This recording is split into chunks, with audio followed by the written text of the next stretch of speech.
fight. I don't get scared when they turn out the lights. Mountains are big, but my dreams are bigger. Got no limits, I'm an endless winner. I'm the ace of hearts, and I'm gonna take this hand of cards. Going gets tough, but I just get tougher. Sky may fall, I don't run for cover. I'm taking over like a tidal wave. Get ready, make way. I was born brave. Get ready, make way. I was born brave. Get ready, make way. I was born brave. Get ready, make way. I was born brave.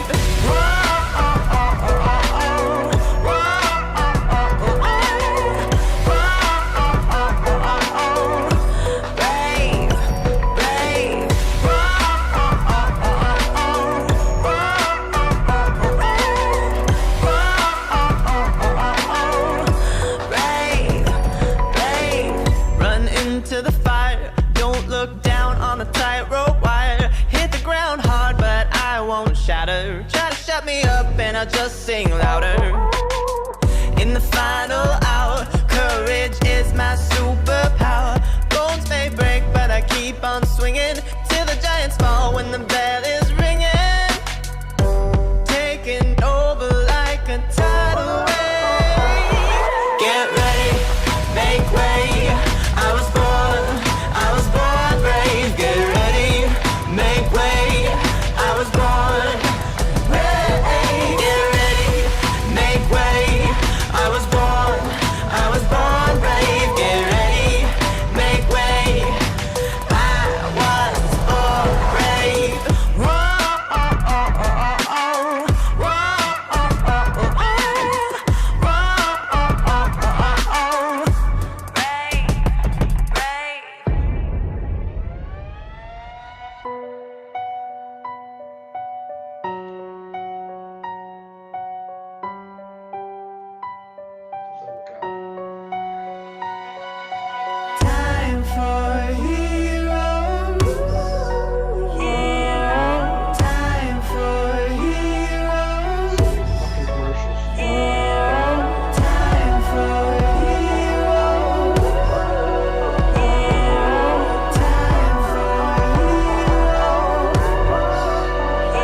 Welcome to the Dire Wolf Show, where we believe that America is exceptional and that our constitutional rights should never be infringed.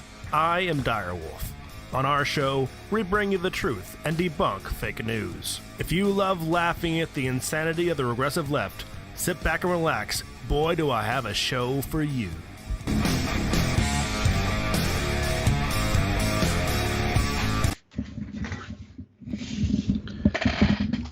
Welcome back, Wolfpack. Dire Wolf here for another weekly news recap. Behind enemy lines on YouTube, where speech is not free and the truth is demonetized. So we're not going to be here much longer. But, I mean, that's the way it's going. So alongside me is my co-host, Fox Trevize. How you doing, buddy? Oh, pretty good. Even better because Howitzer and Voracious Blackstone just sent us lemons. Much appreciated. Thank you so much. Much appreciated. So we got a pretty jam-packed show. Wild show tonight. Gonna be crazy. So thank you to all of you guys who make this show possible. We blame you. We take no personal accountability. You're the one funding it, so we blame you.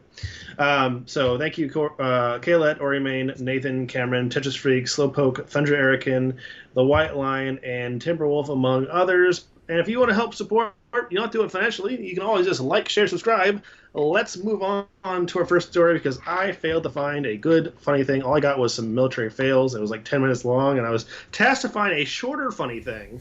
And all I managed to do was find a longer, funny thing. There's inherent problems with Dyer's funniness, but, you guys keep him here anyways, so not much I can do about that. So we'll go on to our first story. We got plenty of funny stuff in the stories. Funny and sad and terrifying things. Shadow Wolf also sent us an ice cream. You guys are, thank you. Oh, I guess. Oh, yeah, that's what they were talking about in chat, that we are remonetized on DLive, and they can now send us stuff. They couldn't before, right? Because we weren't playing enough games. They couldn't. Triumvirate said ice cream. Yeah, so I guess blow up the lemons and the ice creams and the ninjas today, because you can. And you guys should have them all built up over the last few months. Yeah, right. Alrighty. So our first story is blasters. So is a little aside before we get started here.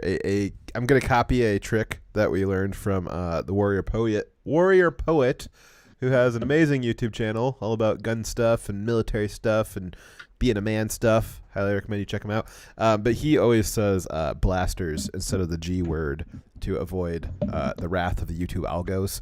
And since we have to say the G word so many times today, we're going to say blasters instead. All right, so 2 new blaster bills.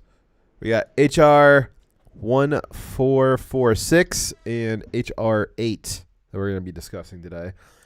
They both are their own unique form of terrible.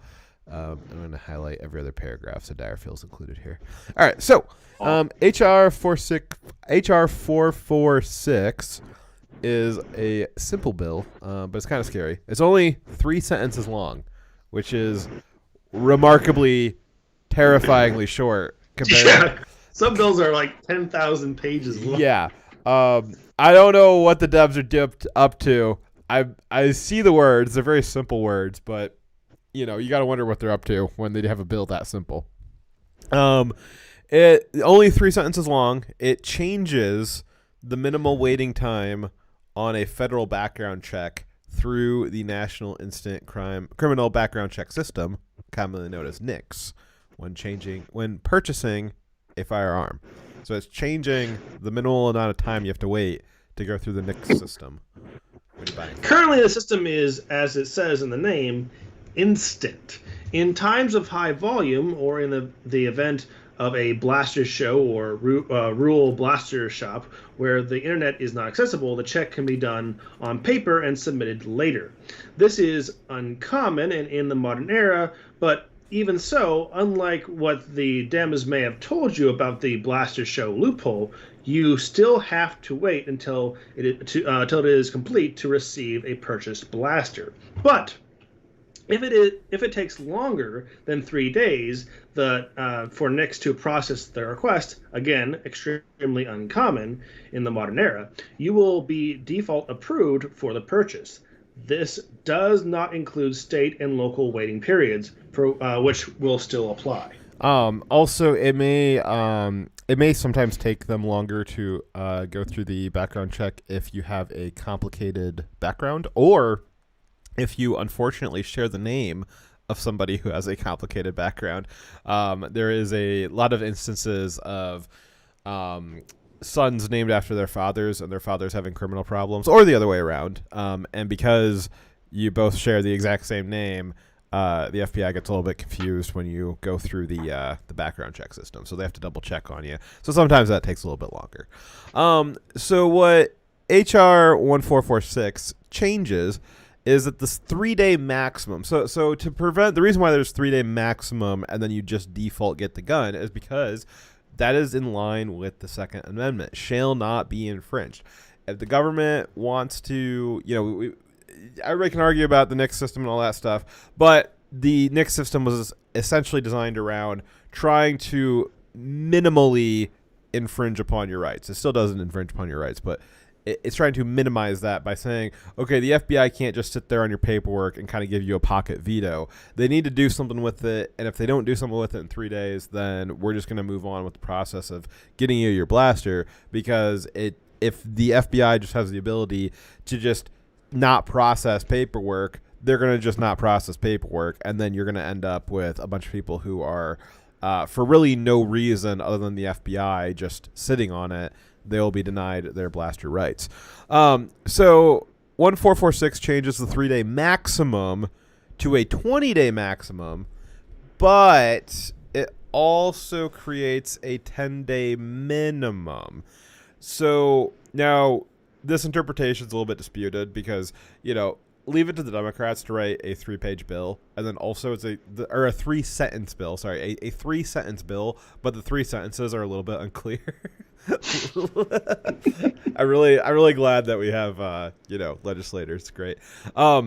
So college educated. Apparently. Yeah. So it changes the 3-day maximum to a 20-day maximum, but with a 10-day minimum, which is sort of disputed as to whether or not that's what it means.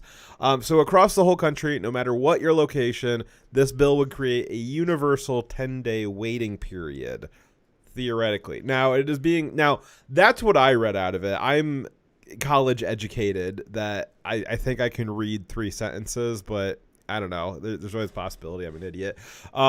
But it seems to me that it is creating a 10-day minimum that even if your NICS goes through, it still has to sit there for 10 days. Some people are saying that's not really the case, but I don't know. If the language is unclear, I think I can guess how they're going to interpret it. But even if it doesn't, it's at least bumping up that 20-day maximum. So the FBI can just sit on your paperwork for up to 20 days now, while you have to wait to get your blaster. Well, Fox, who else would what else would that 10-day minimum apply to? Obviously, it's not applying to the FBI being required to investigate for at least 10 days. Like, that doesn't make sense. It takes as long as it takes to investigate a person.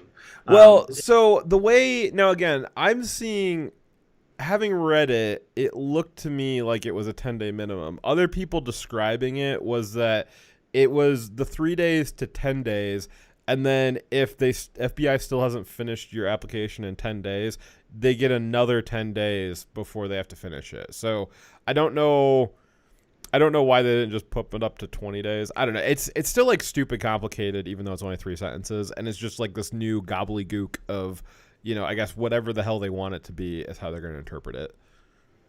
Yeah, and they might have done it even purposely. So right now, people don't think, oh, it's not a 10-day waiting period, but later on they can reinterpret it to be that, Yeah, let me pull up the text here, because it was... So regardless, though, we can't... if you set the precedent, they can keep moving this back, that they can keep investigating you and denying you your gun for a longer period. What would stop them from moving it back to 6 months, a year? Exactly. The FBI or they could just take off the maximum and just say, well, the FBI can sit on it till they need to sit on it. They just sit on it as long as they want. And the FBI have kept investigations on innocent people that they know were innocent for many years for no reason other than just to harass them. So why wouldn't they do that for political rivals? When we see the power of the state already being mobilized to silence dissent, why wouldn't they use this another tool to do that? Yeah. Let's see here. This sets a pretty bad precedent.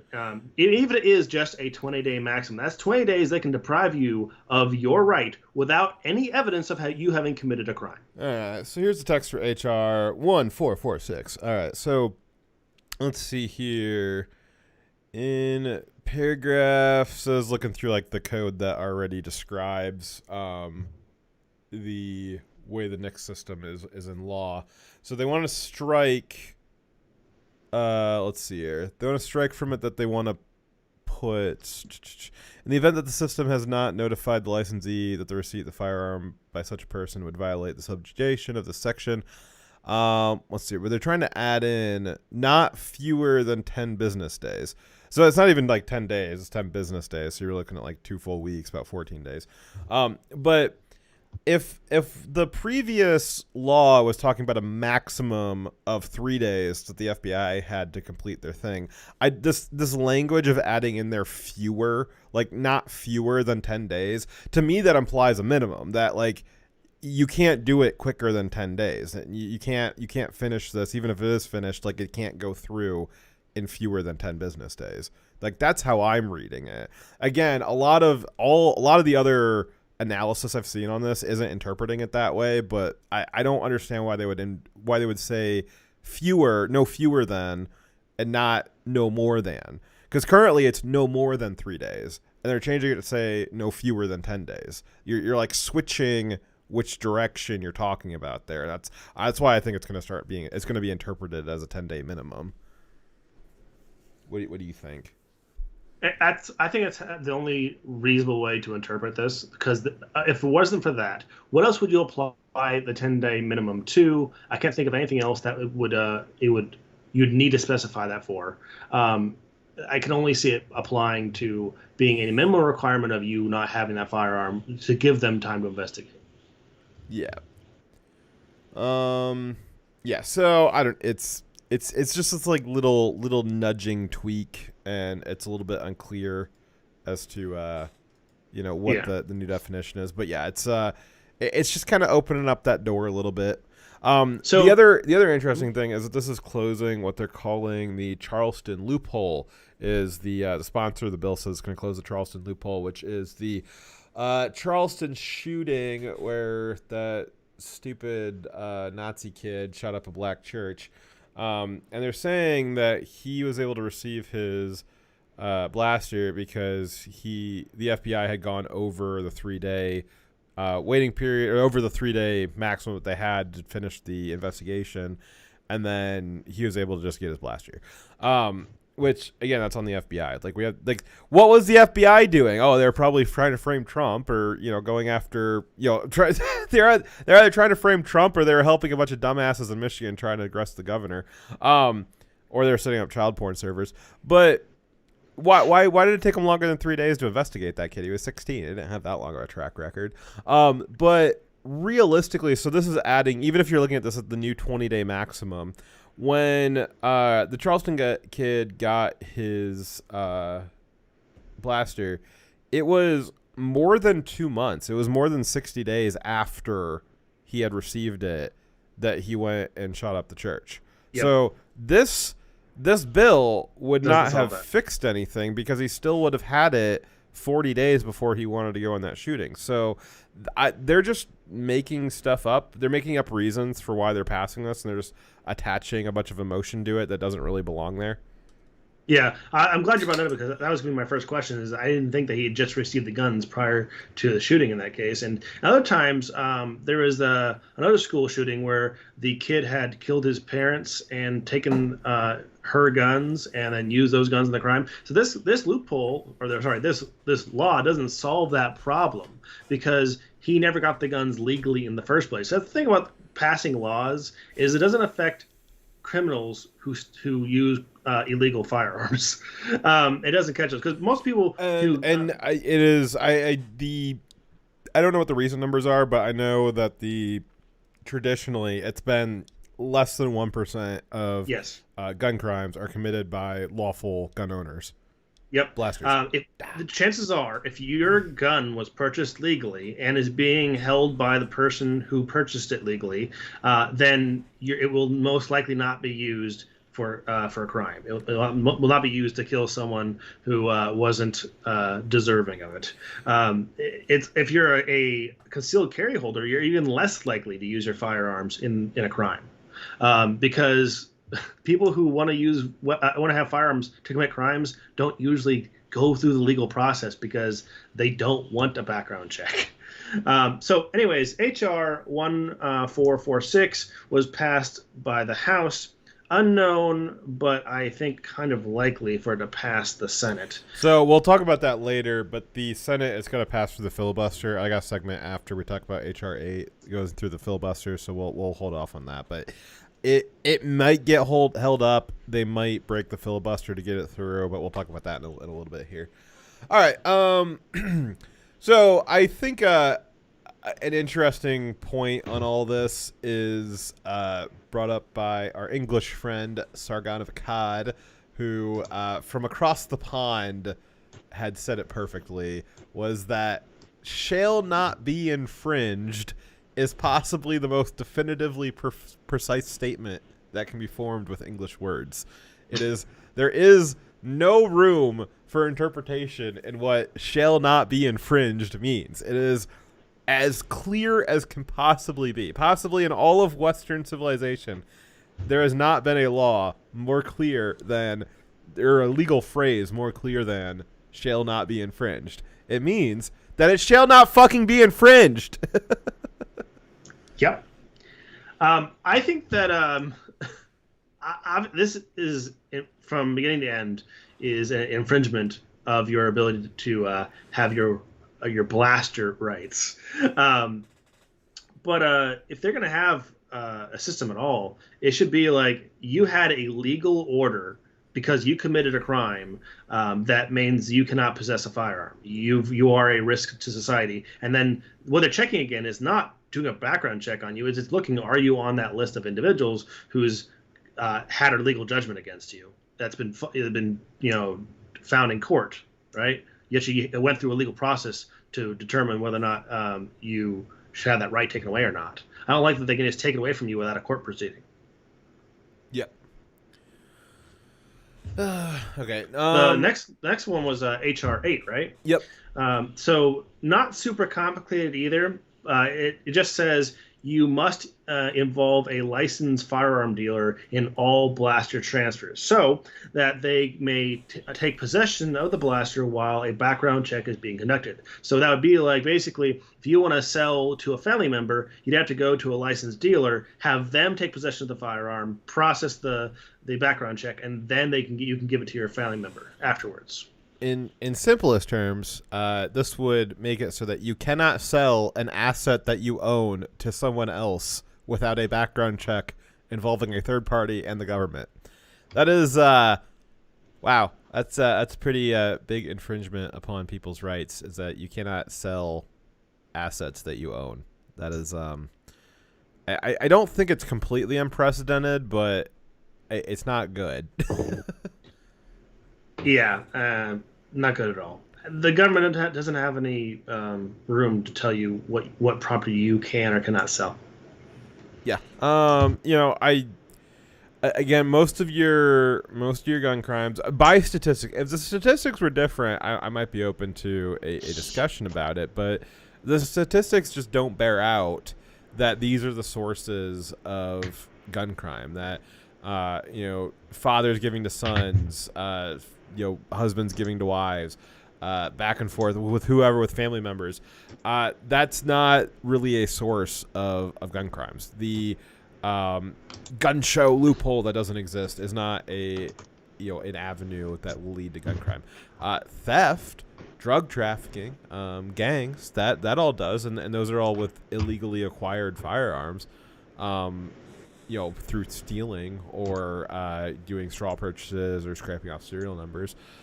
But the statistics just don't bear out that going after these private transfers, that's not how this works. That's not how gun crime works. What this does not apply to is, I know I looked this up earlier, and I'm not defending this at all. It's still wrong. But what doesn't apply to is if someone needs to borrow or use your firearm to defend their lives in a given moment.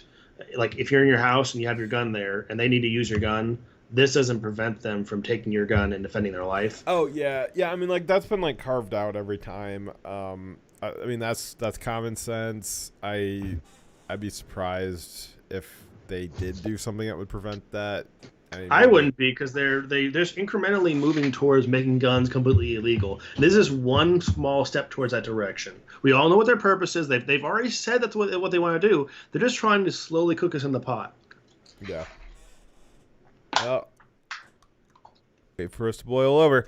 All right, so some people are calling this, because you have to involve the background check in every movement of the weapon now. Some people are going to call this a soft registry, because that every time you're doing the background check, and because the blaster is being in possession of the third party doing the background check, the FBI and the NICS system is going to pick up the serial number of all of these transfers, which is going to create a soft registry, which kind of highlights an existing problem with the system right now. Right now, if you bought a blaster from a blaster shop and then they ran you through the NICS system, your name is attached to the serial number of that blaster already. So if you then do a private sale to somebody without a licensed dealer handling the transfer, if they commit a crime with it and the police run the serial number, it's going to come back to you, not them, because the last place that they know of where that serial number is with you. So my honest recommendation is that you probably should, even without this law, use a licensed dealer anyways, just so that you're not on the hook. Even if you're selling or giving to somebody that you trust, they may sell or they may have it stolen by somebody you don't know, and then 2-3 people down the line, they commit a crime and it still comes back to you.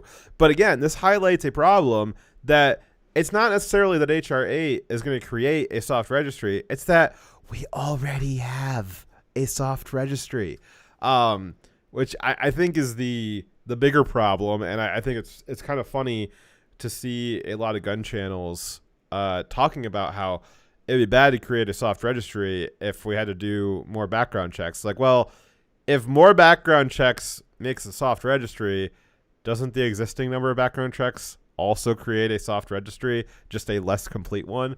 So we already have a soft national firearms registry. HR just bolsters it. It doesn't create it. So that's an existing problem. It's an existing problem that, I don't know, maybe the Republicans, when they controlled the House, the Senate, the presidency, sort of the Supreme Court, maybe they could have fixed it back then. I think that the way the NICS system should work is that it shouldn't be tracking serial numbers. It should just do a check. Is it good to go? All right, wipe the record. Don't keep a record of who you did background checks on. Just, did it pass? Good. Did it not pass? Okay, tell them no. And then erase the record of having done the background check. Well, that's what I was getting at earlier. Like, if you're just checking against a list of names, are you one of these names? Then there's no recording of who is being checked, right? Yeah. There's no serial number. Like, say Joe Schmo applies for a gun, and they say, "Hey, is Joe Schmo's name on this list?" No. Okay. Then there's no record. Yeah. So they're already, like, this does, HR 8 wouldn't change what they're tracking. It would just make it so they're tracking more stuff. So it's HR 8's not creating a national gun registry. It's bolstering the one that we already have. You have all this, people spend all this time talking about, like, well, you don't want to have a national registry. It's like, well, we already do. So we already lost. Like, and the problem is that we had, like you said, we had control of both houses of Congress and the presidencies, and the Republicans, the people that we put into office to protect our rights, did almost nothing. Very few bills were set up. Almost no movement was made in any area that they could have made. They squandered the opportunity they had, and it really brings the question: why do they say they're going to do all these things when they are not in power, and they say we need to vote for them, but then when they have power, they do nothing? No, Dyer, the Republicans, man, the Republicans are good boys. While the Democrats are trying to do all this gun policy stuff, the Republicans, they're out there fighting for you every day, man. They're fighting for every inch. They actually, Republicans, earlier this month, they released H.R. 38. Do you know what H.R. 38 does, Dyer? H.R. 38 is something we've been asking for forever. It's H.R. 38 put forward by the Republicans as a bill for universal reciprocal concealed carry. So that if you have concealed carry in Wisconsin, every other state has to recognize it. If you've got concealed carry in Texas, every other state has to recognize it. We've been asking for universal reciprocal concealed carry forever.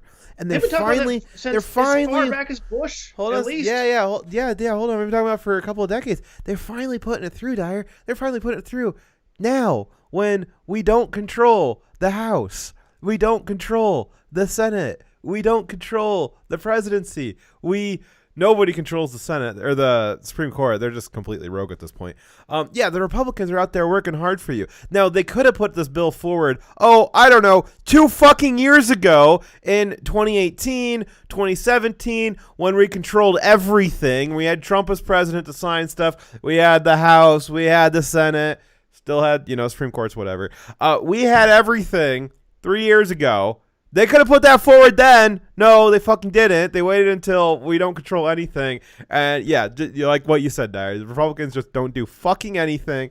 So while we were researching this, I came across that the Republicans have put forward HR 38, and I was so livid.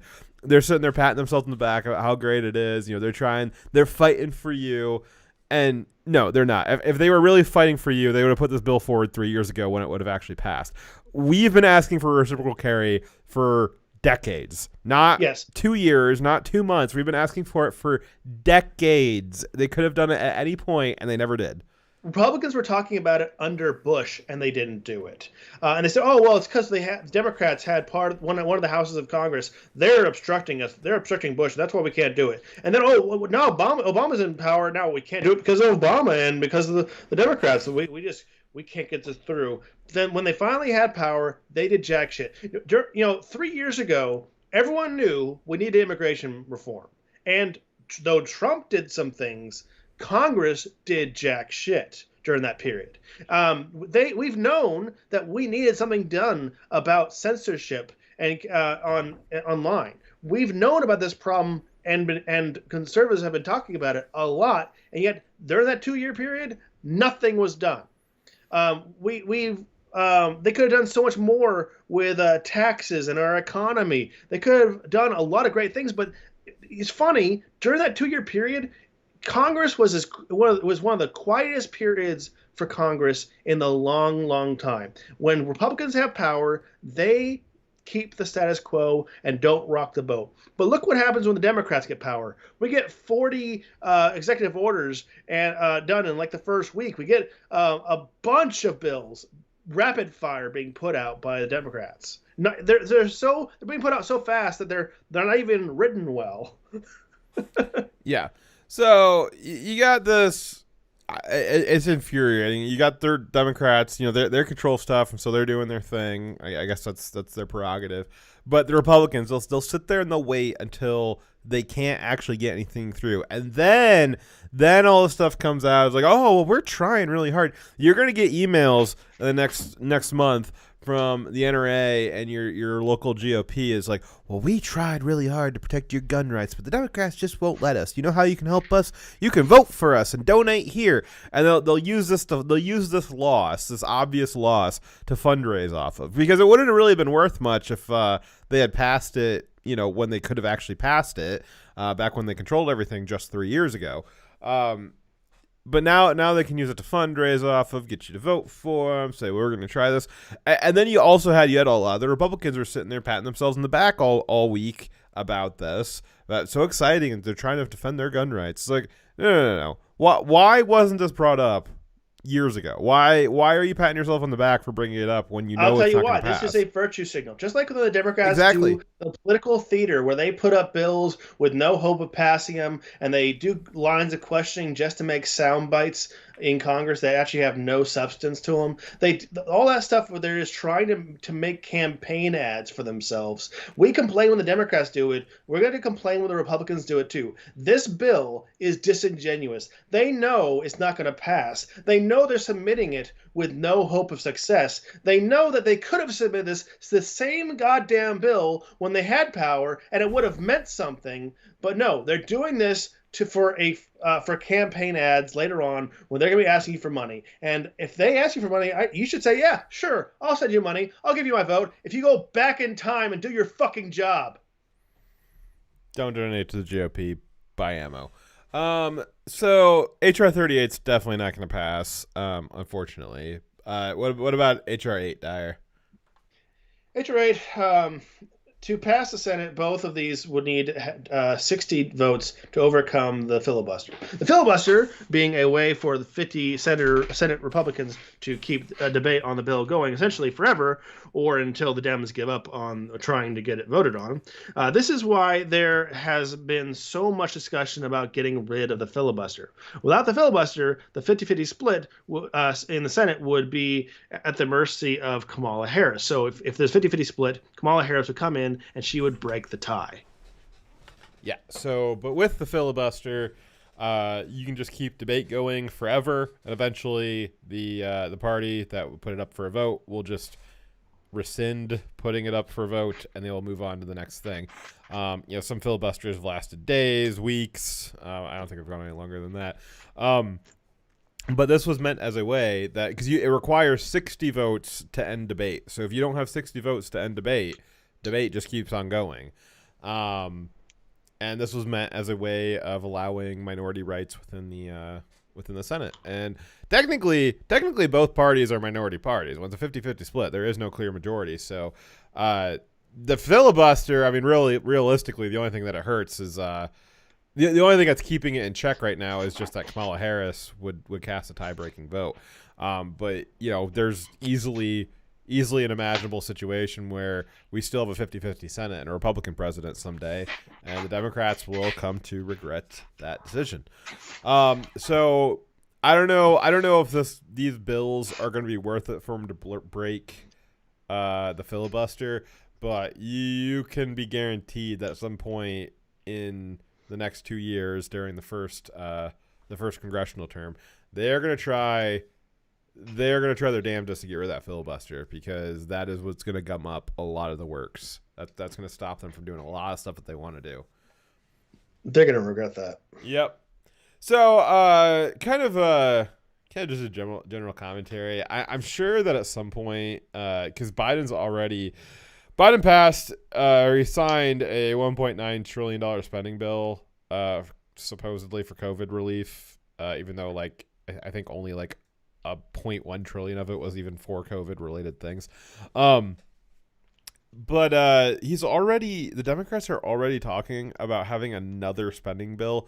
They are actually discussing normally the national budget is somewhere in the 4 trillion range, and we only bring in about 3 trillion in taxes. So, usually we're making up that deficit with borrowing.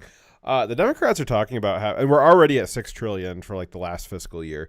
The Democrats are talking about having 8 trillion a year budgets. So Biden is the Democrats are talking about another $2 trillion spending bill sometime before the end of the year, which is the most absurd thing I don't even know what the fuck they're going to spend it on.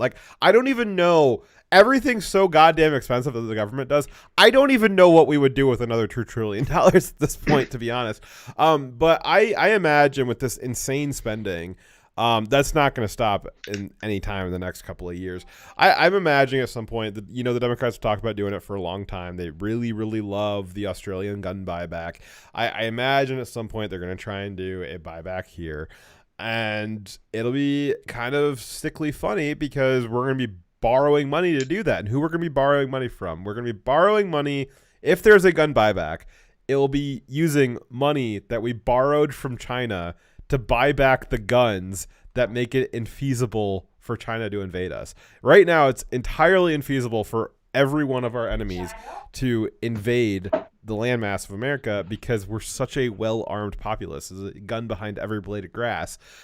It'll be, it's kind of ironic that the money used to remove those guns will inevitably come from China, and it'll make it easier for China to invade us. It's pretty funny. Now, we both know that China is not likely to actually literally invade, but they can invade in their own fashion. So the way China likes to do things is they like to subvert and take over, but not necessarily invade. They probably would just, put a straw man in charge of our our country, And buy off his bri- son and buy off, his family members, take control, gain the loyalty of incorruptible individuals in power, and also weaken us to the point where we would not be a threat. Was it San Tzu that said that if you can win, it's better to win a war without actually fighting? yeah. I forgot the exact quote, but he suggested that the most powerful tool, most powerful use of national power was to subvert your enemies and make them weak so that they are not a threat. Yep. All right. So, other quick blaster news this week. It was noticed that dozens of articles from local news sources all across the country were all putting out the exact same carbon copy article titled "Mass Shooting Surge in insert your state name here as nation faces record highs." You can see a list of several of them on screen right now. The articles were all the same except for the names of the cities and the states swapped out where it was relevant. All of these newspapers are owned by the same company, Gannett. This incident is very similar to the Sinclair Broadcasting Company, who sometimes directs all of its subsidiary local news agencies to run the exact same segment with the exact same words, and people put together compilations of them all saying it in sync, and it's kind of creepy. And this is the same thing with newspapers. So Democrats do it, Republicans do it, everybody does it, but it's just you got to wonder. You got to wonder what it is the Democrats are up to when they are all putting out this carbon copy article trying to discuss these record high mass shootings. Having actually read, you read one article and you can literally have read all of them because, again, they're all just the exact same article, which only the city and state names swapped out. But basically they're describing that there's been this mass shooting wave the last year, and they're saying it's because of the uncontrolled buying of blasters, record purchases all over the place, when realistically these crimes are being committed by Black Lives Matter, inner city. They create the problem by keeping these armed individuals, these terrorists on the streets. When they get arrested, just dropping charges and releasing them back to go commit more violence. And they allow them to take over multiple city streets and create these autonomous zones and keeping the police out where they're free to kill and rape individuals. They allow all this victimization of the people. They are enabling the mass shootings. They create the problem, and then they say, oh, the solution to the problem that we created is for us to take away your rights. When in reality, if they just did their fucking jobs, if they actually policed the communities and took these people off the streets, this wouldn't be happening. So, no, the real problem is to actually have President Joe Biden is. Yep. Yeah, so I guess,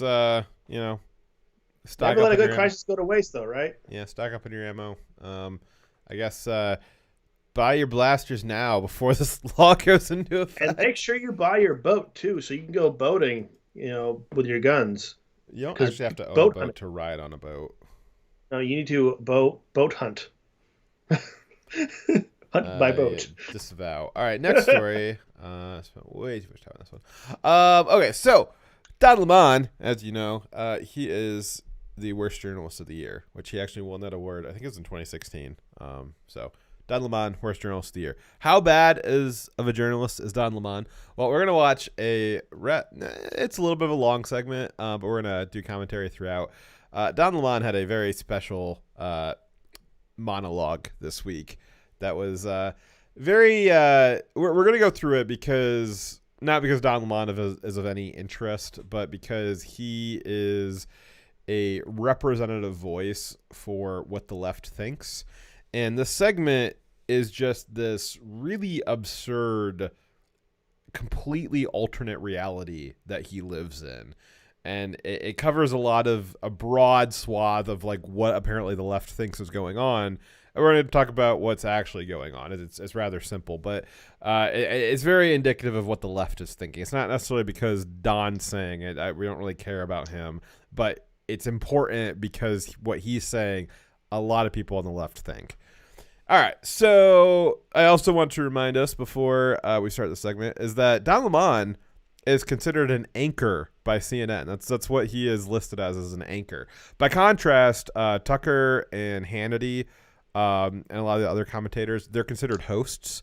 And there's a distinction here between news and opinion content, that there's news anchors and opinion hosts. So CNN doesn't consider Don to be an opinion guy. They consider him to be a straight news guy, that he's an anchor. And that's very important to remember here. Is CNN is taking him seriously, that he's a news anchor, not an opinion show host. Whereas the left will want to say like all the stuff about, Tucker and Hannity and all them. And it's like, well, yeah, but like they're billed as hosts. Like it is an opinion show. Like they are billed as an opinion show. There's nobody trying to pretend that they're news anchors. Nobody would say that they're news anchors. They're opinion guys. They're hosting an opinion show. But Don Lemon is very.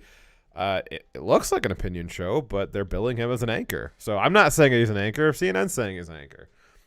So let's watch this segment, and I'll be very excited for Dyer's reaction because he hasn't seen it yet. You excited to get angry, Dyer? President Joe Biden is about to sign a presidency-defining bill. The GOP, the party of no, trying to distract and deflect with some really shameful statements about race, like this disgusting claim that Black Lives Matter doesn't like families. I know the strength that Black Lives Matter had in this last election. I know it's a group that it doesn't like the old-fashioned family.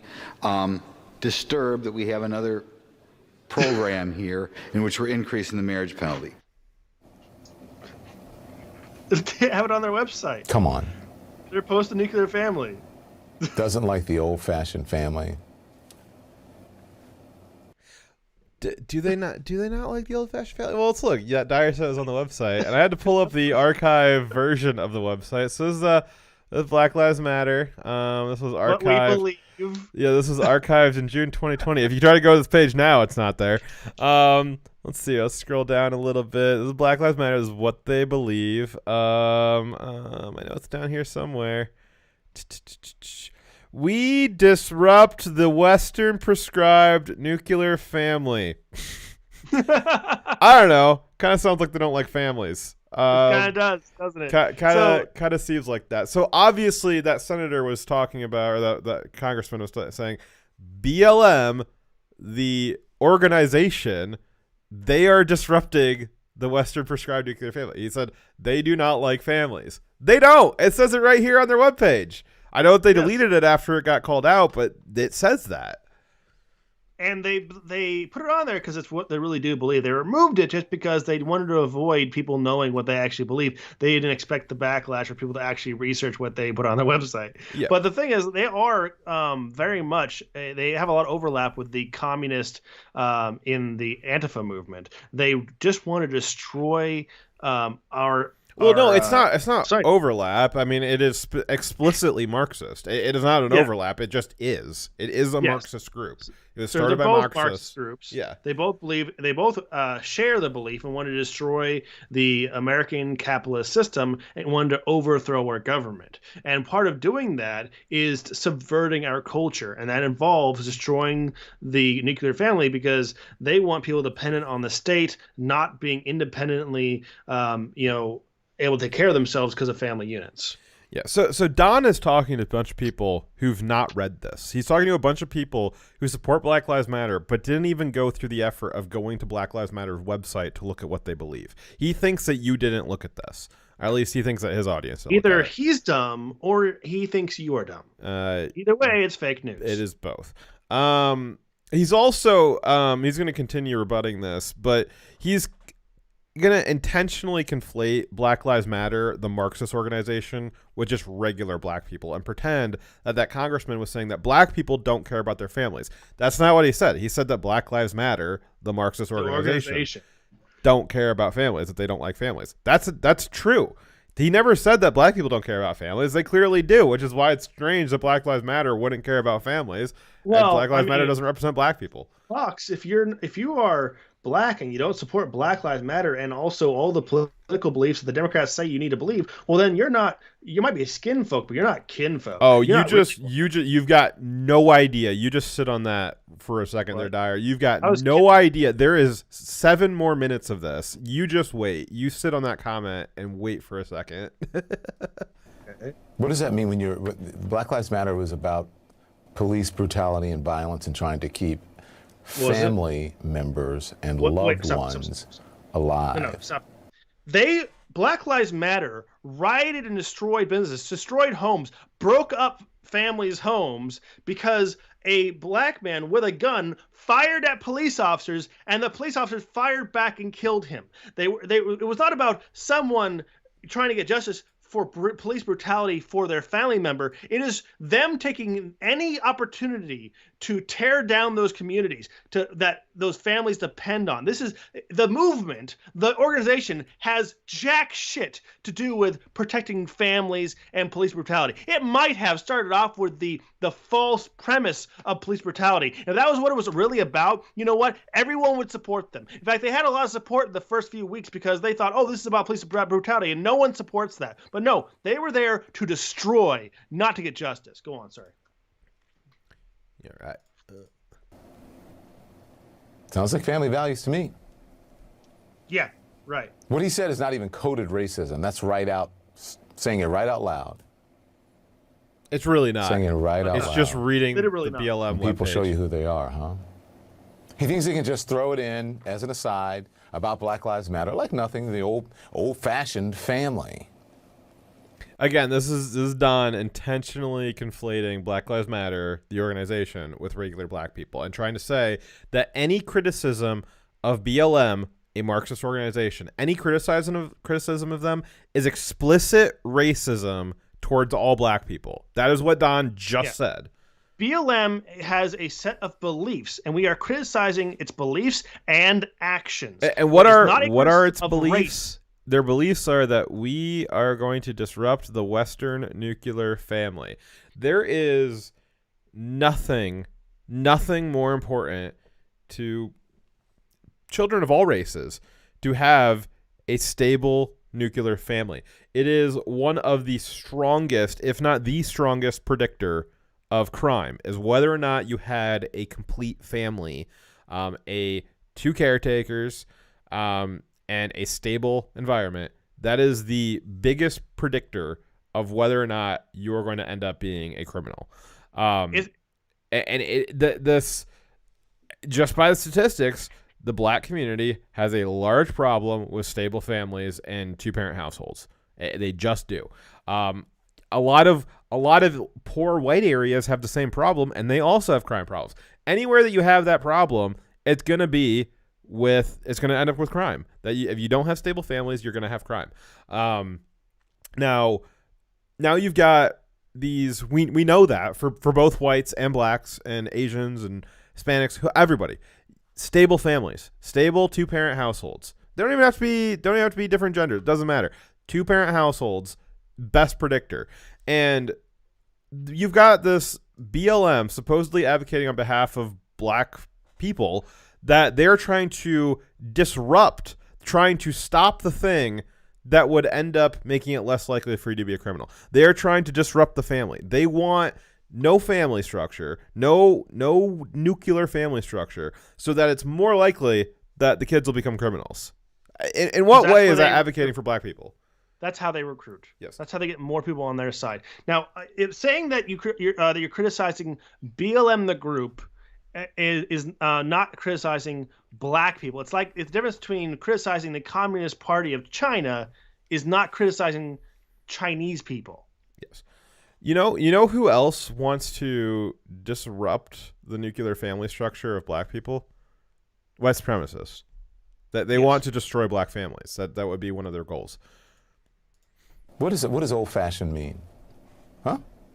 What does old-fashioned mean? What does that mean? Someone asking that? Insulting Mother, millions father, and millions of black families. 2.5 kids. Stacey Plaskett, not having it, not any of it. How dare you say that Black Lives Matter? Black people do not understand old-fashioned You had families. to add something extra in there, didn't you? Despite some of the issues. Yeah, she had the extra fact check there. Some of the things that you have put forward that I've heard out of your mouth in the Oversight Committee, in your own district, we have been able to keep our families alive for over 400 years, and the assault on our families to not have black lives or not even have black families. How dare you say that we are not interested in families? Again, it is just this response to something that didn't happen. Again, conflating this thing between Black Lives Matter, the Marxist organization, and what they say on their website, and they've just retconned that so completely and just saying, well, if you cite what Black Lives Matter had on their website as recently as 6 months ago, you're not actually citing what happened 6 months ago. You're just openly attacking black people. Like, that's not. It's one of the most nakedly dishonest things I've seen from the Democrats in a while, and that's saying something. Okay, so is this the House or Senate? It's the House, right? Yes, it's the House. Okay, so House member Plansky, was it? Yes. Okay, this is to you. If you are so fucking retarded, your ability to understand the English language is so retarded that you can't understand what he said when he used very plain English to say this group that believes this thing, and that's a true statement. If you can't understand that and you're going to then rephrase it to mean and say something completely different from what he said, make this straw man and then attack him, call him a racist because you say he said something he didn't say. If you don't understand the English language enough to have an adult conversation about this topic, maybe you shouldn't be making laws. Maybe you are too stupid to be representing an entire state. And again, this whole Democrat narrative, it relies on you being low information. I don't know, like, I don't know how you tie your shoes in the morning being a Democrat anymore. Like, you have to have such little information to believe what they are saying. The right has been talking about this since May, when the George Floyd thing happened. We've been talking about this for almost a year now, that this has been in Black Lives Matter's goals, is that they want to disrupt the nuclear family. We talk about that over and over again.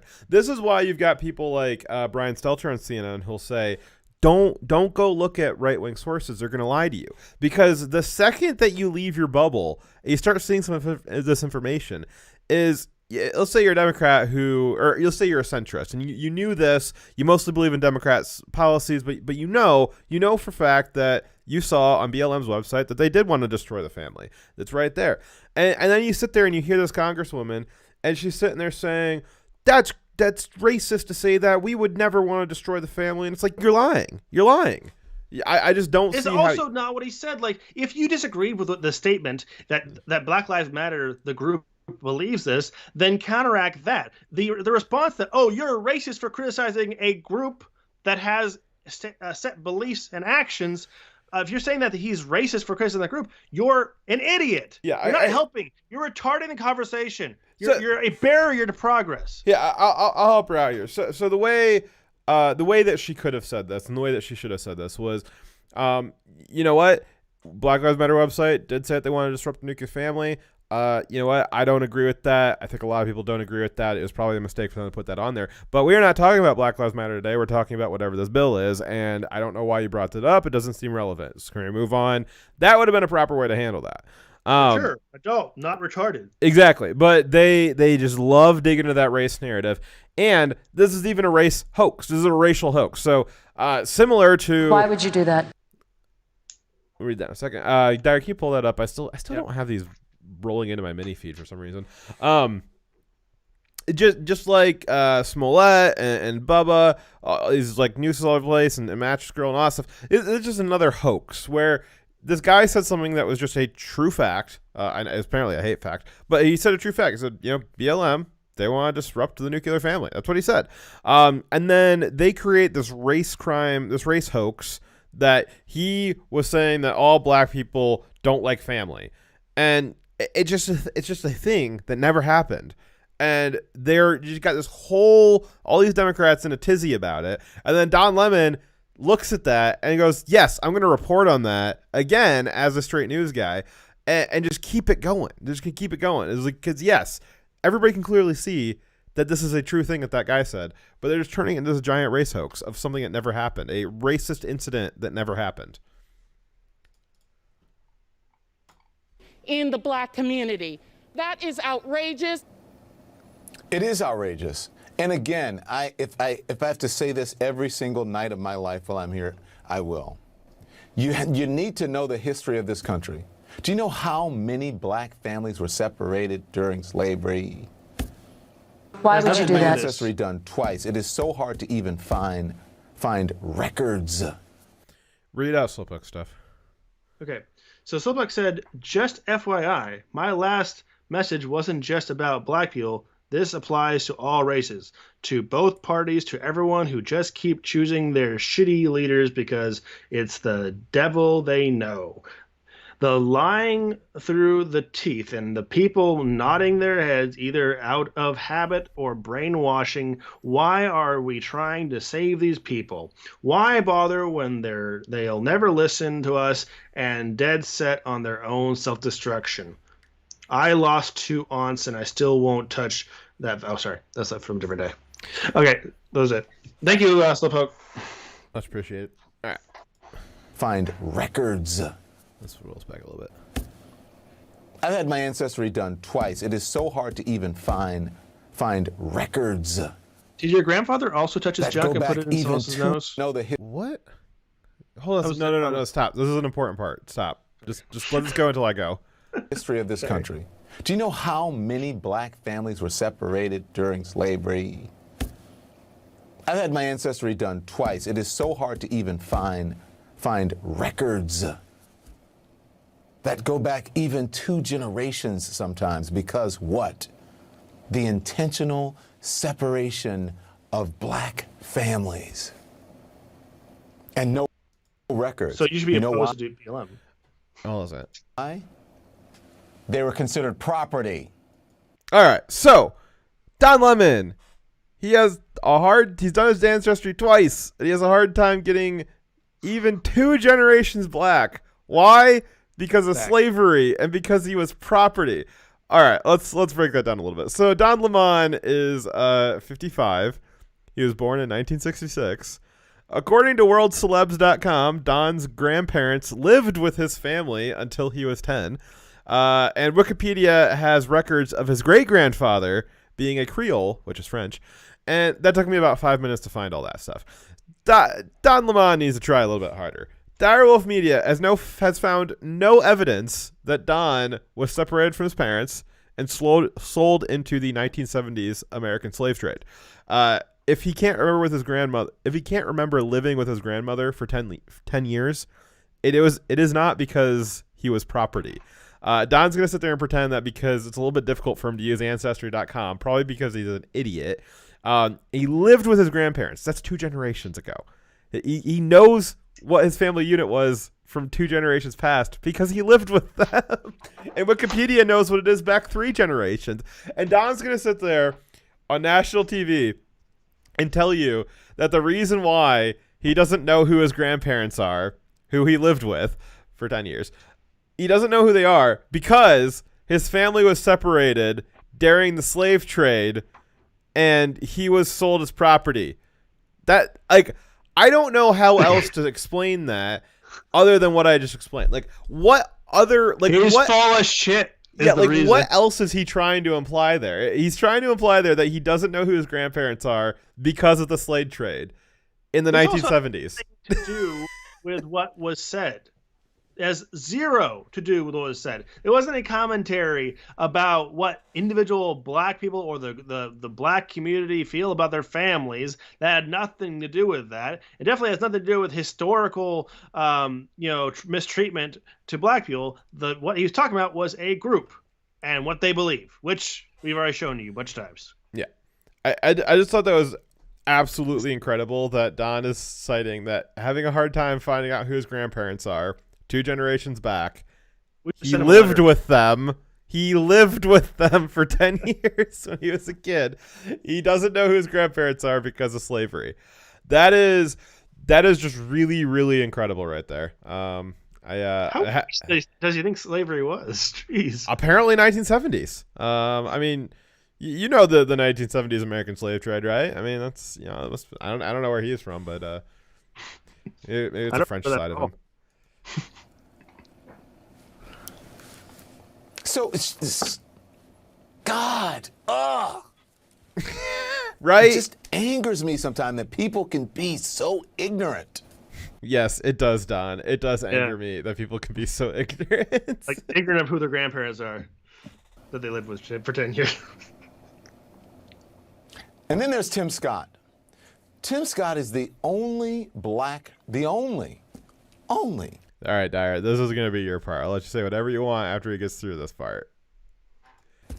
Black Republican in the Senate telling Fox News, of course, Fox News, that what he calls woke supremacy is as bad as white supremacy. Woke supremacy is as bad as white supremacy.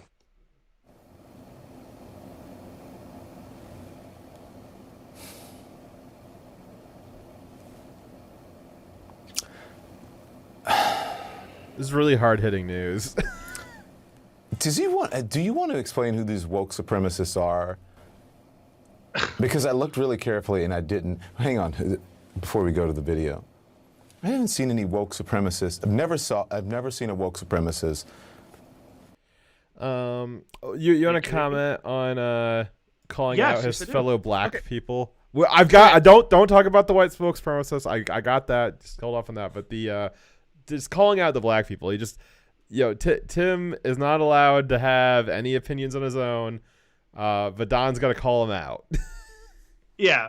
Of course, they say, oh, you can't be a black person if you don't have the same politics as me. But I'm stuck on him saying that he hasn't seen the woke supremacist. Okay, well, hold off on that. Hold on. We got a whole. You've got no idea what's about to come up here. But it is so fucking racist to say that someone, because of their skin color, needs to have a certain belief and they can't disagree with you.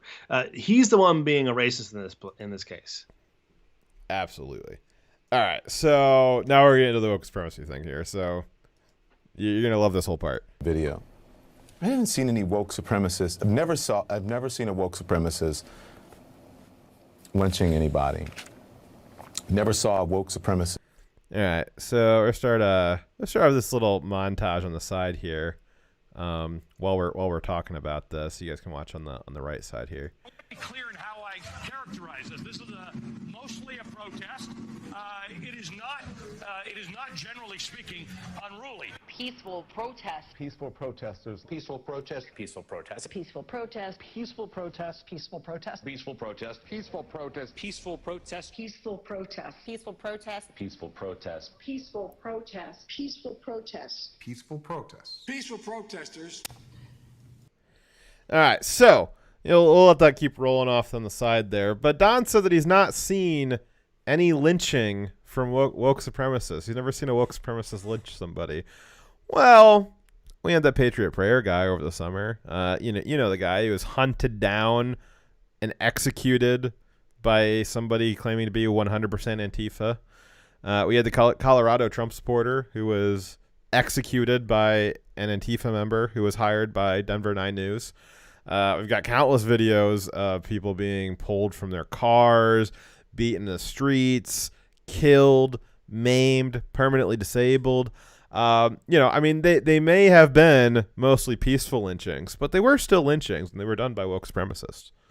Yeah, just because you deny that these people are woke supremacists, a lot of these are actually black supremacists, black nationalists, just because you deny their existence doesn't change the objective, observable reality. When we look back over the last 10 years, because this is not just been something that's been happening under Trump. This happened under Obama, too. They were just targeting only conservative speaking events. But that now it's become more widespread. But these woke supremacists have been attacking people, destroying buildings, destroying people's lives, killing people. And it is commonplace, where it happens daily in places like Portland.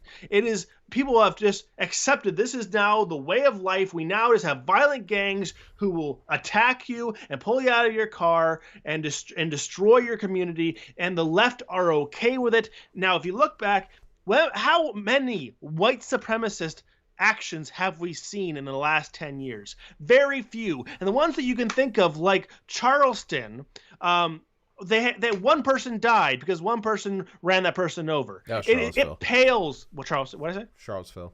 Charlottesville. I meant to say Charlottesville. Sorry. It pales in comparison to the mass destruction and massive violence conducted by BLM Antifa. Yes, I mean, from in the last 8 months, BLM Antifa have killed around 40 people in these riots, but many more have been seriously injured. Many cops have been attacked. Federal buildings have been set on fire. People's bases of business have been completely destroyed and are not coming back. No, it is not. Is actually that man was actually on Fox News was actually wrong. No, the white Dyer got so excited he sounds like he snapped his microphone cable out of his speaker there. Their belief systems are There the he is. same. I don't know. I heard you smack the table and then your audio went out for like 10 seconds. Okay, so what Fox News, the guy on Fox News said was incorrect. The woke supremacists are worse than the white supremacists. Their belief systems are the same. Absolutely. But the woke supremacists have done far more damage. They are supported by the establishment. They don't get charged. When a white supremacist does any kind of act of violence, they will have the book thrown at them as they should. But the problem is there's not equal treatment because someone who has the exact same kind of radical violent ideology on the left is allowed to continue to terrorize the community. They are given money by our vice president. They're given support from people in Hollywood. They are given legal protection for free. They are supported by the establishment, and they have the exact same kinds of beliefs that they believe in a racial supremacy. They believe in destroying the family. They believe in destroying the homes and businesses and the opportunities for black people and other minorities. They are they have the same belief system, but they are far more radical and have far more support. And that's what makes them more dangerous. So Don Lemon and the other man are both wrong. He just lives in a complete, and you know what? I don't believe him with that saying he's never seen it before. This is all just a disingenuous act. He knows what they are doing and he supports it. Howitzer, you ever been so pissed that you roboted out? that was what just happened to you. All right. So Don starts off with he hasn't seen woke supremacists lynching anybody, but he goes on. Denying anybody access to housing or job or education or voting God, rights. I wonder if the people have their homes and businesses burned down if they're denied access. Yeah, we got the autonomous zones that are taking over residential areas all summer, and then again now. They require protection money from the businesses that they didn't burn down. Which I would say that having your residential area taken over and then your business burned to the ground and or having to pay protection money to a gang, I would say that is disrupting your housing and your jobs.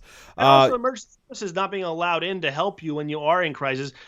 Being denied those services, I mean, that's probably, the same thing, right? Yeah. And I mean, for education, I mean, it's the right that is fighting to get people back into schools. We got the teachers unions and the left fighting to deny returning to schools.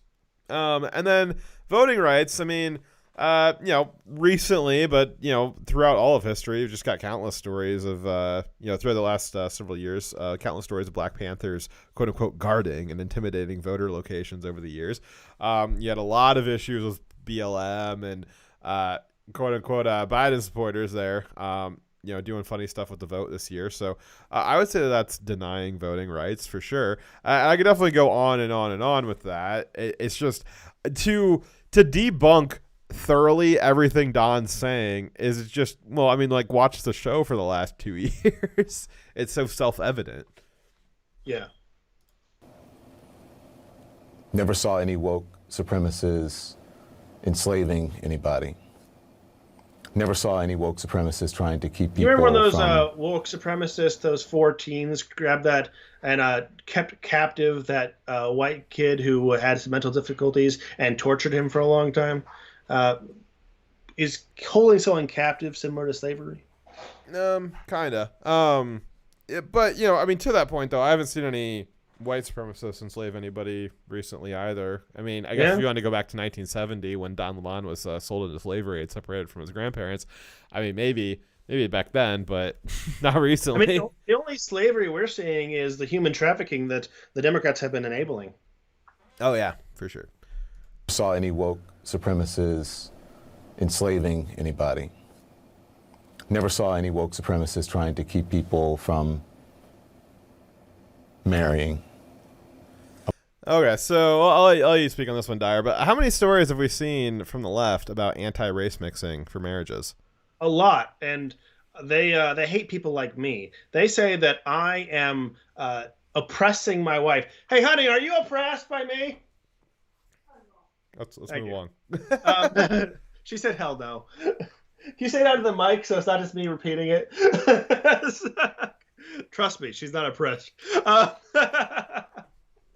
But yeah, they say that people like me shouldn't be able to get married to someone of a different race. They support segregation of the races, and they are opposed to race mixing. Just like white nationalists, the black nationalists, and the woke supremacists, they are also just as racist. And they are allowed to be published in mainstream news articles and get praise for articles about how woke they are and how cutting edge their belief systems that are extremely old are.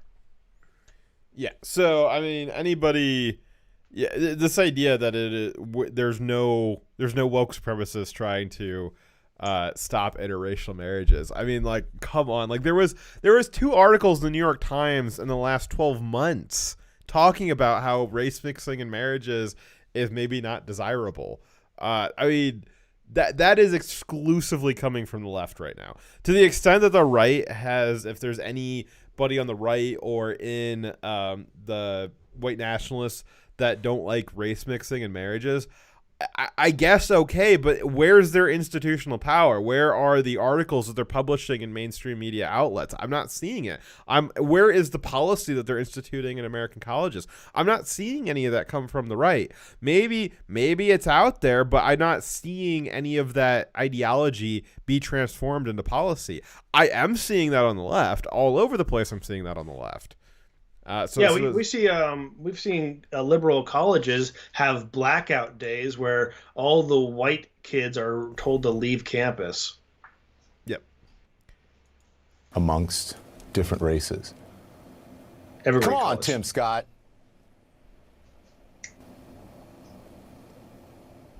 I didn't see any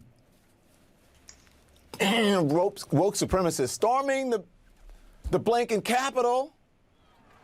Where are the woke supremacists attacking police? Those are white supremacists. Where are the woke supremacists hunting police officers? There's black members in that group. Well, but there was a woke supremacist there. There was an Antifa Why would you do that? There. He's on video. Yeah, so, well, and I mean, you don't have to go back very far with the woke supremacists storming the Capitol. That was over the summer in D.C., certainly capital city. I mean, they've stormed the Capitol several other times for different hearings and stuff like that. But they certainly burned D.C. to the ground over the summer. Burned a whole bunch of it. Hunting the cops. Are you kidding me? That's BLM's like modus operandi right now. Is like they have hunted and murdered so many cops, like probably over 100 in the last 4 years. That they have hunted down and executed. So yeah, I definitely, there is woke supremacists out there attempting to storm the Capitol, hunting down police officers. But Don does go on here. Where are the woke supremacists attacking police? Where are the woke supremacists hunting police officers in the halls of the Capitol and beating them with Blue Lives Matter signs?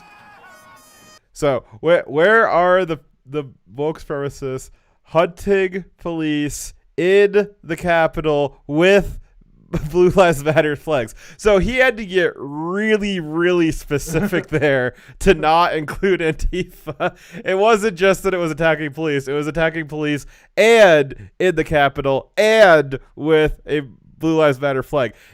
Yeah, when you have to get that granular with it, you know you're probably wrong. If he had just left it with, who's hunting down the police? Well, Antifa and BLM are definitely included in that. But if you get more and more and more hyper specific, all of a sudden he becomes correct. With white supremacist insignia on their shirts and carrying white supremacist paraphernalia. More specific. Guess who I saw? Guess who police officers were beaten by? Guess who wanted to hang the vice president? White supremacist, Tim Scott! What are you doing? The only black Republican where the woke supremacist is carrying the Confederate battle flag in the nation's capital? Tim Scott? Tim! Don is really angry that Tim Scott's a black man that doesn't think like he does. Slowpoke sent us a super chat for $2 a little bit ago. Thank you very much. He says, I am reminded of what Count Dankula said about that captive incident. Something along the lines of, I can understand. Looks like I've lost Dyer. Did you not like the show? Why you just eat it off there? I think we're having some internet issues. I think you're having some internet issues. All right, so Slowpoke says something along the lines of, I can't understand why white isn't eligible for hate crime, but his whiteness somehow overriding his mental disability. Paraphrasing, of course. Not sure what we're going for, but thank you for the super chat. Okay, so all right. Let me know if I'm not sharing audio, which I think I restarted that though. Nope, no audio. Well, I'm not playing anything right now. Tim, I have to. I know you don't want me to yell, but this is ridiculous. You are gaslighting people. You are giving people misinformation. Be gone from me, you soy boy beta cock. The transaction is complete. You guys need to clip this segment into its own video. I want to put it on my rage playlist to get me angry while exercising and beating the crap out of a punching bag. He'll have a chiseled physique, but my blood pressure will skyrocket. I'll do it just for you, sir.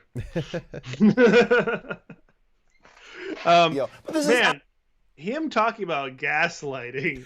Oh yeah, that's real rich. We'll listen to that part again. That's real rich here. Tim, I have to. I know you don't want me to yell, but this is ridiculous. You are gaslighting people. You are giving people misinformation. What are you doing, brother? I mean, can you just imagine what would happen if Tucker Carlson picked out a senator or a congressman and tried to appeal to him based off their universal brotherhood of being a white man? Like, that is the most like, if you've ever wondered, like, the left says, oh, okay, well, everybody's racist. I want you to right now think about yourself, whatever race you are, if you're white, if you're black, if you're Hispanic, whatever. Think about a congressman. It doesn't have to be a specific one. Just imagine that a congressman is the same race you are, and that you thought that it would be appropriate to appeal to that congressman on national TV, not for ideology or right and wrong or morality. If you thought that it was, I think I need to call out this guy based off of his race, and he shares a race with me, therefore he should share my ideology, and I just don't understand what he doesn't understand about that. I don't understand why he doesn't get that because he's the same color as me, he needs to think the same as me. If you thought that and you cringed really, really hard, you're not a racist.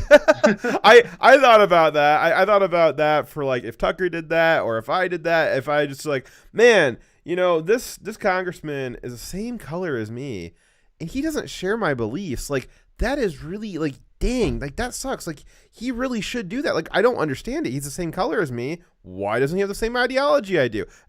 That's such a cringy thing to think.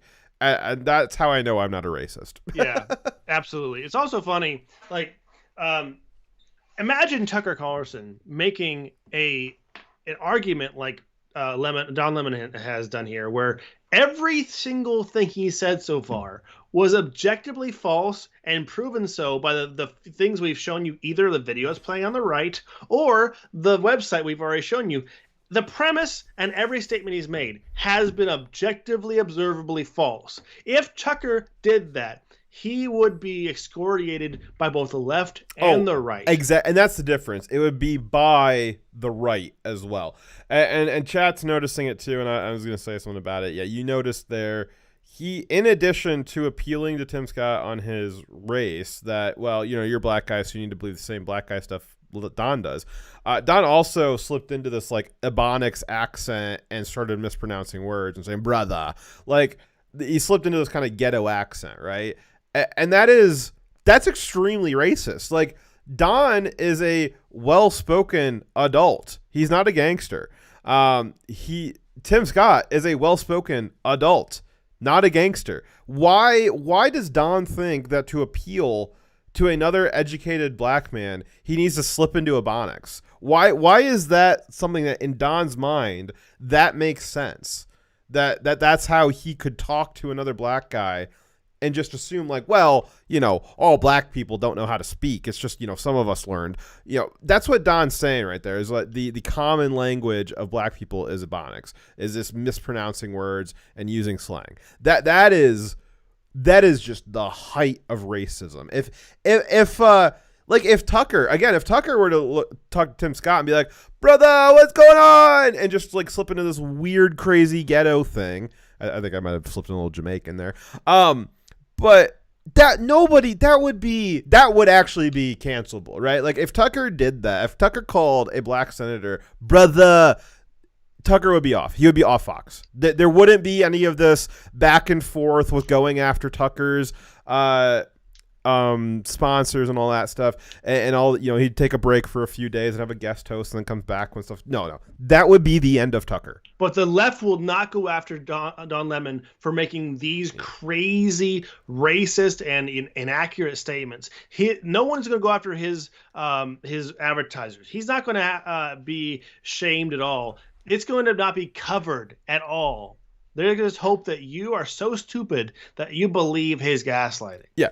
And this is like infuriating racism. Like, Don is a racist. It is disgusting what he is doing. It was just funny because he started off the segment by talking about how disgusting and racist it was what the Republicans were doing and how they're gaslighting and all this. Like, man, like a mirror. Yeah, that teleprompter just needs to be a mirror for Don. Yeah. This is ridiculous. You are gaslighting people. You are giving people misinformation. What are you doing, brother?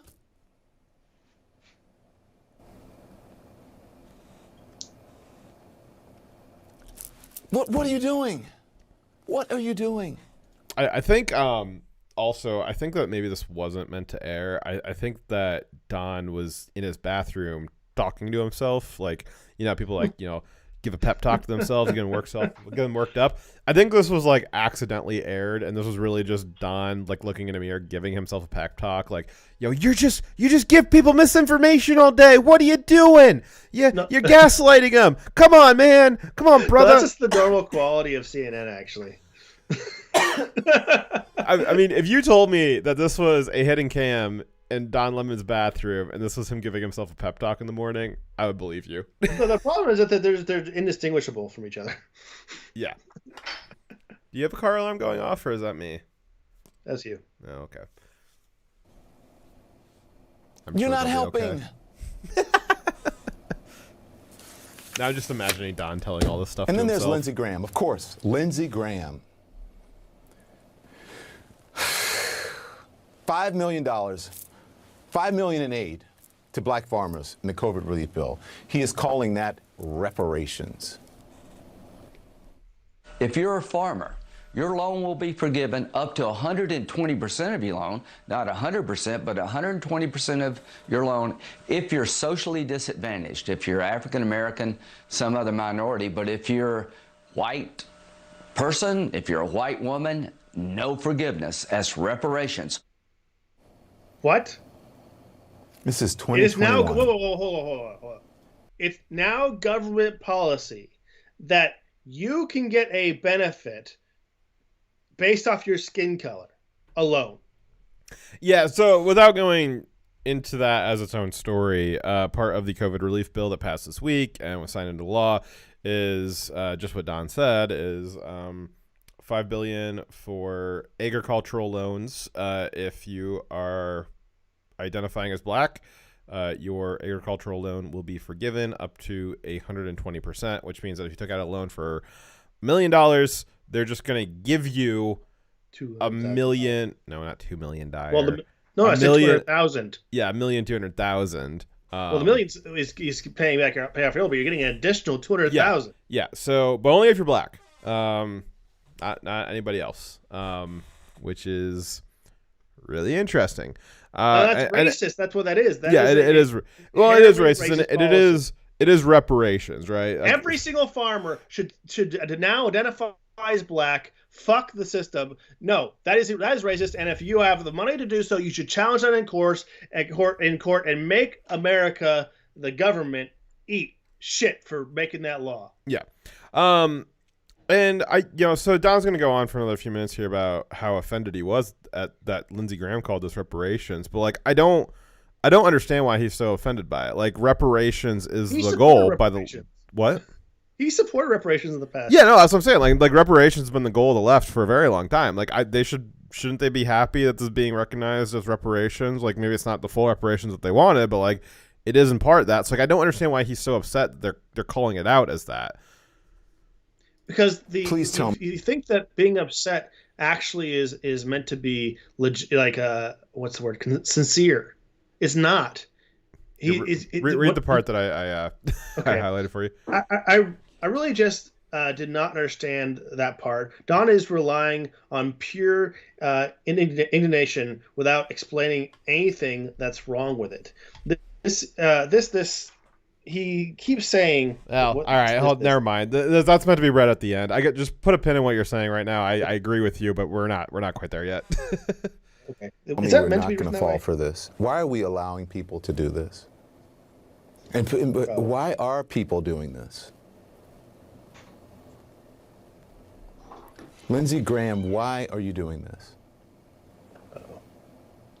It's not helpful to the country. Senior Democratic leader James Clyburn slamming Graham for that. He ought to be ashamed of himself. He knows the history in this country, and he knows what has happened to black farmers. Lindsey ought to be ashamed. And what do you say to Lindsey Graham or whomever who says that this is a form of reparations? Well, I think you ought to go back and maybe go to church, get in touch with his Christianity. The fuck? What?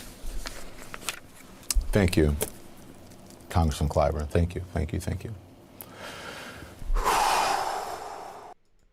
Yeah, so maybe you should get in touch with your Christianity side that teaches that everyone should be treated the same. How about that? How about we not give special treatment to one race over another? Because what's the fucking difference between treating white people better? What if it was white people getting extra money and priority loans over black people? That'd be called racist. The only way you stop a racist system is by treating everyone equally now and moving forward, not by creating more racist policies that create new victims that will then need reparations in the future. Yes.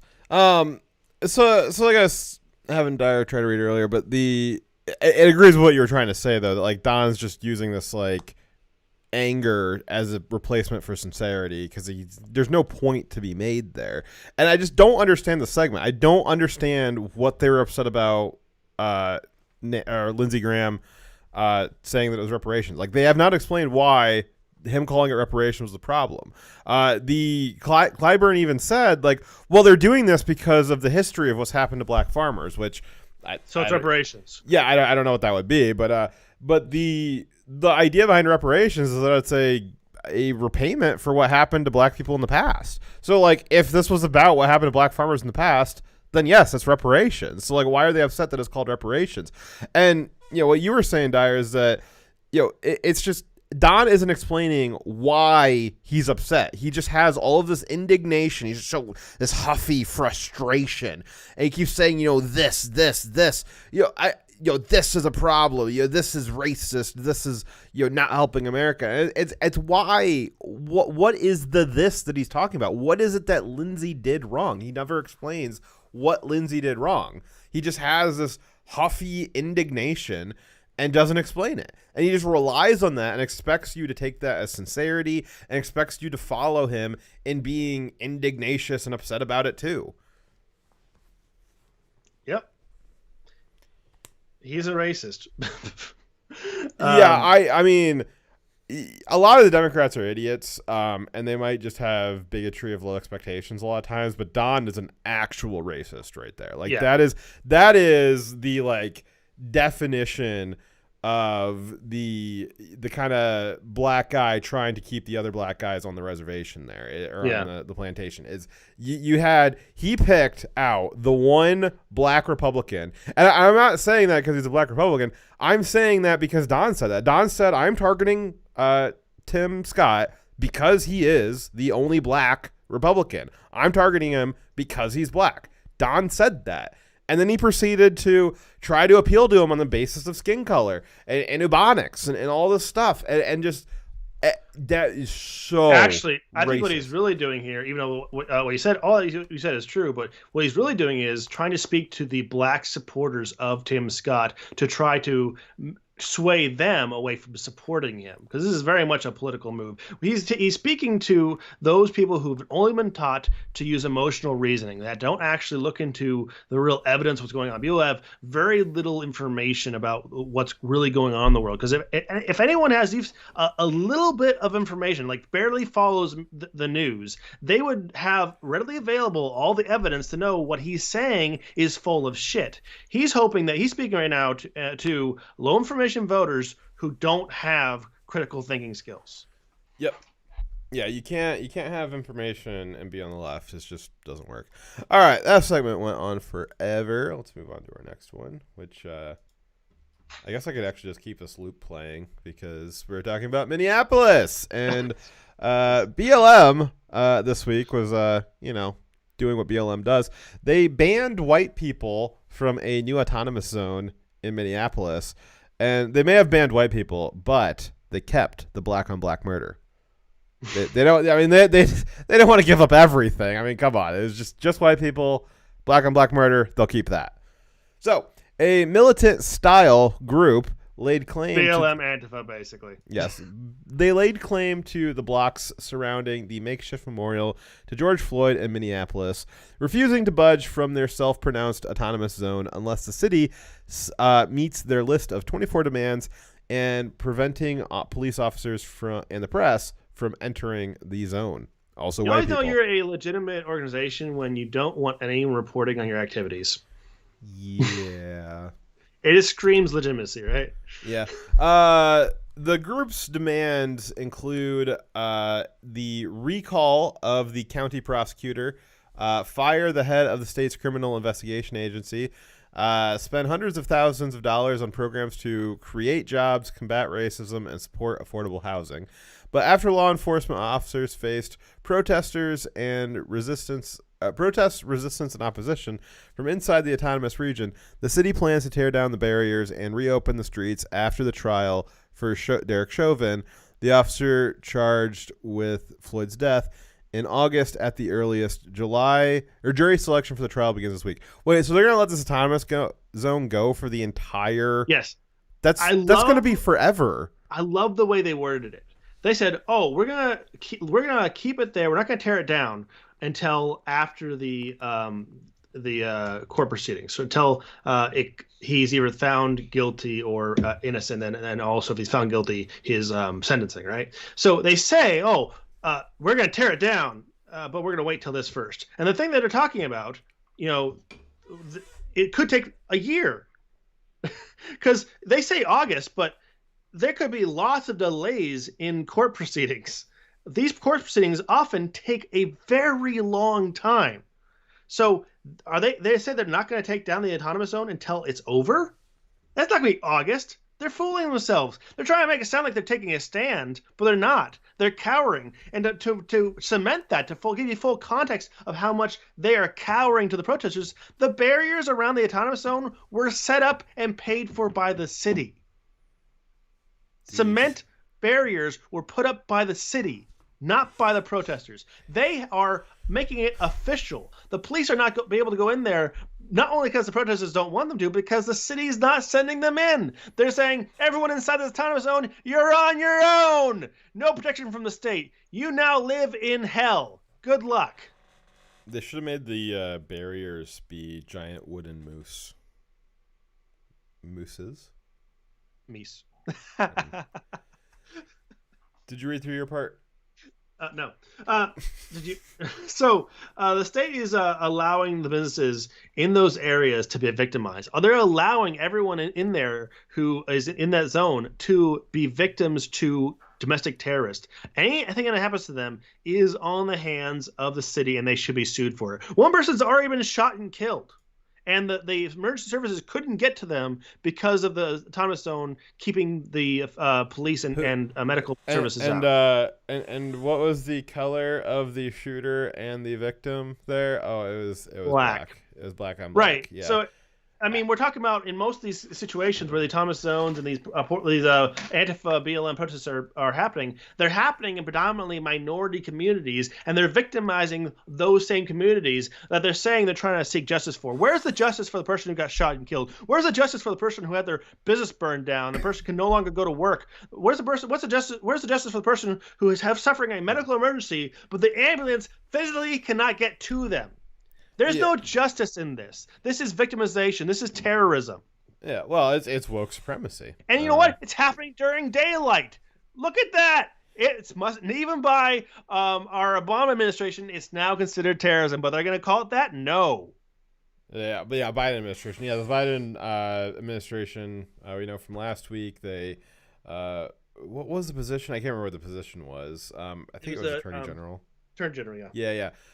He's in testimony. He said that Antifa wasn't terrorism because it mostly happened at night, and that the Capitol riot was terrorism because it happened during the day. So I guess now that Antifa and BLM are operating during the day, I guess they're now considered terrorists. I guess we'll see if the Biden administration will do anything about that. You see, we're assuming there's actually a kind of logic to what they're doing. Yeah. And if there is one, it's only that it's the political tribe you belong to determines whether or not you are a terrorist or not. Hey, honey, are you oppressed by me? No.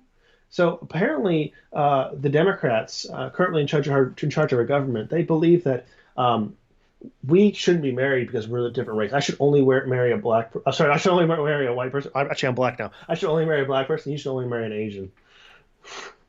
Are they crazy?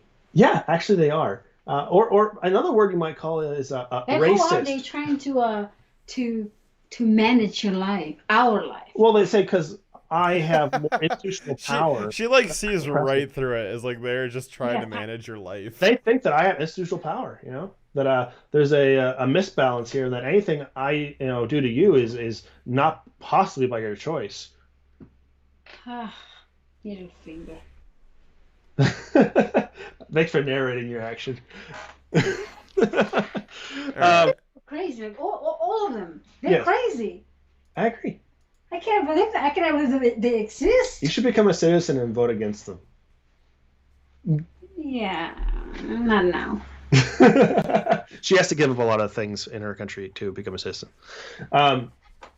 Any case, back to the story. So the city of Minneapolis on Friday agreed to pay $27 million to settle a civil lawsuit from the George Floyd family. The city is paying their family $27 million for wrongful death. This is sending a signal that if you lie about how the circumstances for which you a member of your family was killed by the police, even if they really died from drug overdose, but if you can somehow blame it on the police, that this city will kowtow and take the taxpayer money, the innocent citizens of that city, their money will be taken from them and redistributed to the family members of a criminal. And realistically, I want to go ahead and say, I think consistent with what I've said the last few months is I don't really feel bad for the people in Minneapolis. This is what they voted for. This is what they begged for. This is what they wanted.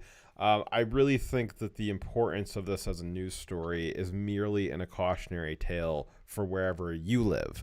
If you don't live in Minneapolis, it's a cautionary tale of how to not let your city turn to ruins. But like Portland, like Chicago, like Atlanta, the citizenry seems to be begging to have these riots in who they elect and what they allow to happen there. Who are we to tell them that they can't have their business be burned to the ground by black extremists? I'm a libertarian, so if that's what they want to do, that's what they want to do. But I think of the importance of the story is not to feel bad that the taxpayers of Minneapolis had $27 million stolen from them to pay out to a guy who OD'd on fentanyl. But the importance is to see what is going on there and to not let it happen in your city.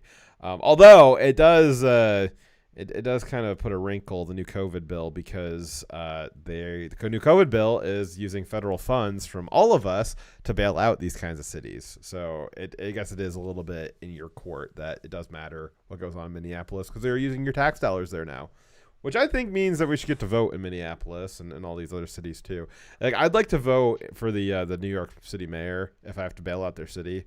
Yeah, I mean, they're taking our money, right? Yeah. It's almost like we're being taxed by that state.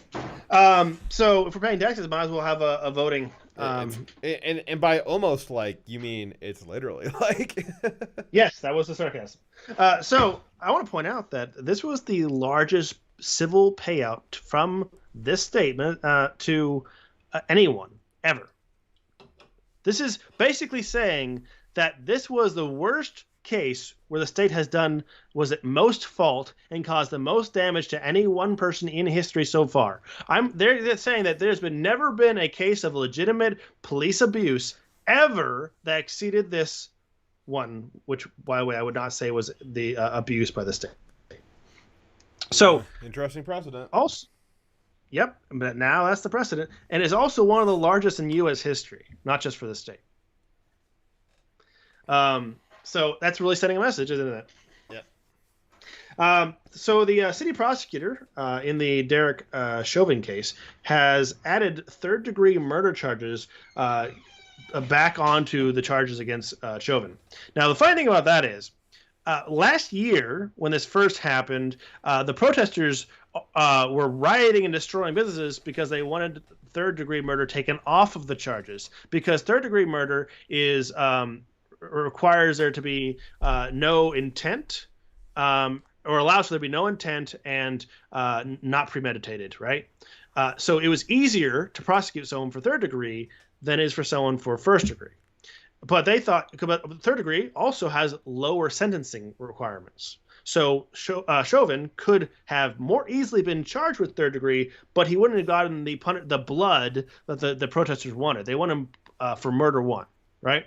So they took it off, and then, which made it so, like, the remaining consequences, they have to prove that Chauvin intended and premeditated the killing of George Floyd. They can't prove that. And so murder 2 and murder 1, he's likely to get off of that, and they realize that now, and so they start rioting and destroying things again to add on the thing that they previously demanded was to be removed. Jesus. They're idiots. All of them. Did you make it through your part yet, or are you still this part? Well, okay. So Portland currently has a shortage of 104 officers, so they're short 104 officers. And they're currently trying to recruit officers, which have a bit of a problem because even the officers they have, they don't want to go to work. Why would you do that? They're on extended sick leave because they're afraid that if they just do their job, they might be put in jail for it. So your slowpoke gave $2. His worst thing, I don't know, I missed it. I get it for you. Let's see here. So on a related note, Minneapolis is set to spend $6.4 million to recruit more police officers amid their own police shortage. The city council voted unanimously on Friday to approve the additional funding that the police requested, which I believe they also unanimously approved defunding the police a few months ago. The department says it only has 638 officers available to work, all of which are cucks. roughly 200 fewer than usual. Probably because those 200 that quit were not cucks.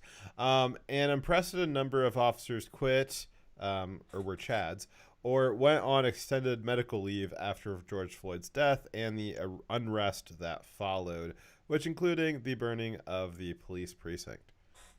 So Slowpoke Garcia donated $2, saying, worst thing to happen by the state. Looks at the dead kids at Kent State. Looks at the smoldering ruins of Waco. Yeah. Oof. Right. Like, those things were worse and were paid out less. Yeah. Yeah, so they're still in the jury selection process. They kind of delayed the trial a little bit this week because they wanted to re-add this third-degree murder charge on, which is kind of ridiculous because they've had 9 months to do this, a little bit more even, and they waited until the trial was just about to start, and then all of a sudden the prosecutors are like, well, why don't we pause the trial and we'll talk about adding more charges? Like, no. That's not how, like, right to a speedy trial works. That's not... We can't just have a system where you get detained, and instead of having a trial, just every time you're about to have a trial, think, yeah, hold on a second, we need to go back to the drawing board and what we're going to charge you with, and we'll just pause the trial until then. It's like, I know you're just only in jail. Like, I know it's not a big deal, and, you know, you're only losing a year of your life every time we do this. So I think it was pretty ridiculous that they had to go back to the drawing board. Once you're this far along, like, once you're into jury selection, you don't get to add more charges. Like, that's it. Like, that's it. You got to move along.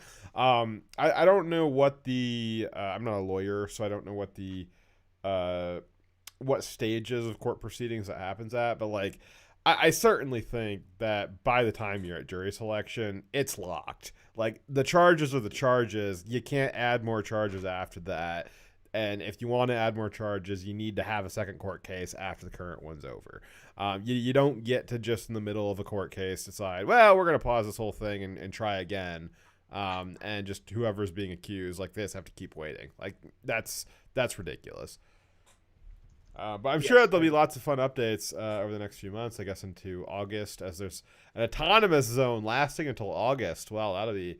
No, it was until the court case is over, and as you've already said, they already delayed it once. Yeah. And you know what happens? A lot of court cases are delayed many.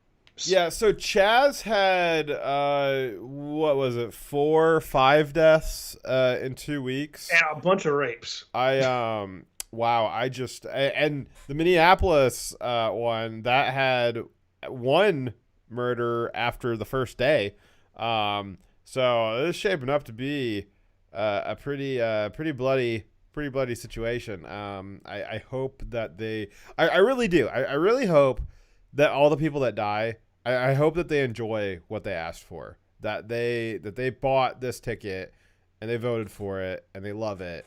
I hope that they enjoy what they brought upon themselves. As much as we condemn Antifa and BLM for what they are doing, the murders, the rapes, the disruption of daily life, at the same time, we also accept that those people who let it happen in that state, people who voted for the politicians who are allowing this to happen, they deserve it because this is what they asked. No, that's not me saying like I hope people die or that they. I don't even know. It's a natural consequence. I wouldn't even say I think that they deserve to die. I'm just saying that like if they die, I hope that they die happy. That's all I'm saying. This is a natural consequence. If you pull a pin on a grenade and then just drop it at your own feet, I'm not going to be surprised when it blows your legs off. Yep. Alrighty. Next story. Okay. On that happy note. Alrighty. So we have Joe Biden's border bonanza. It's a party. You're invited.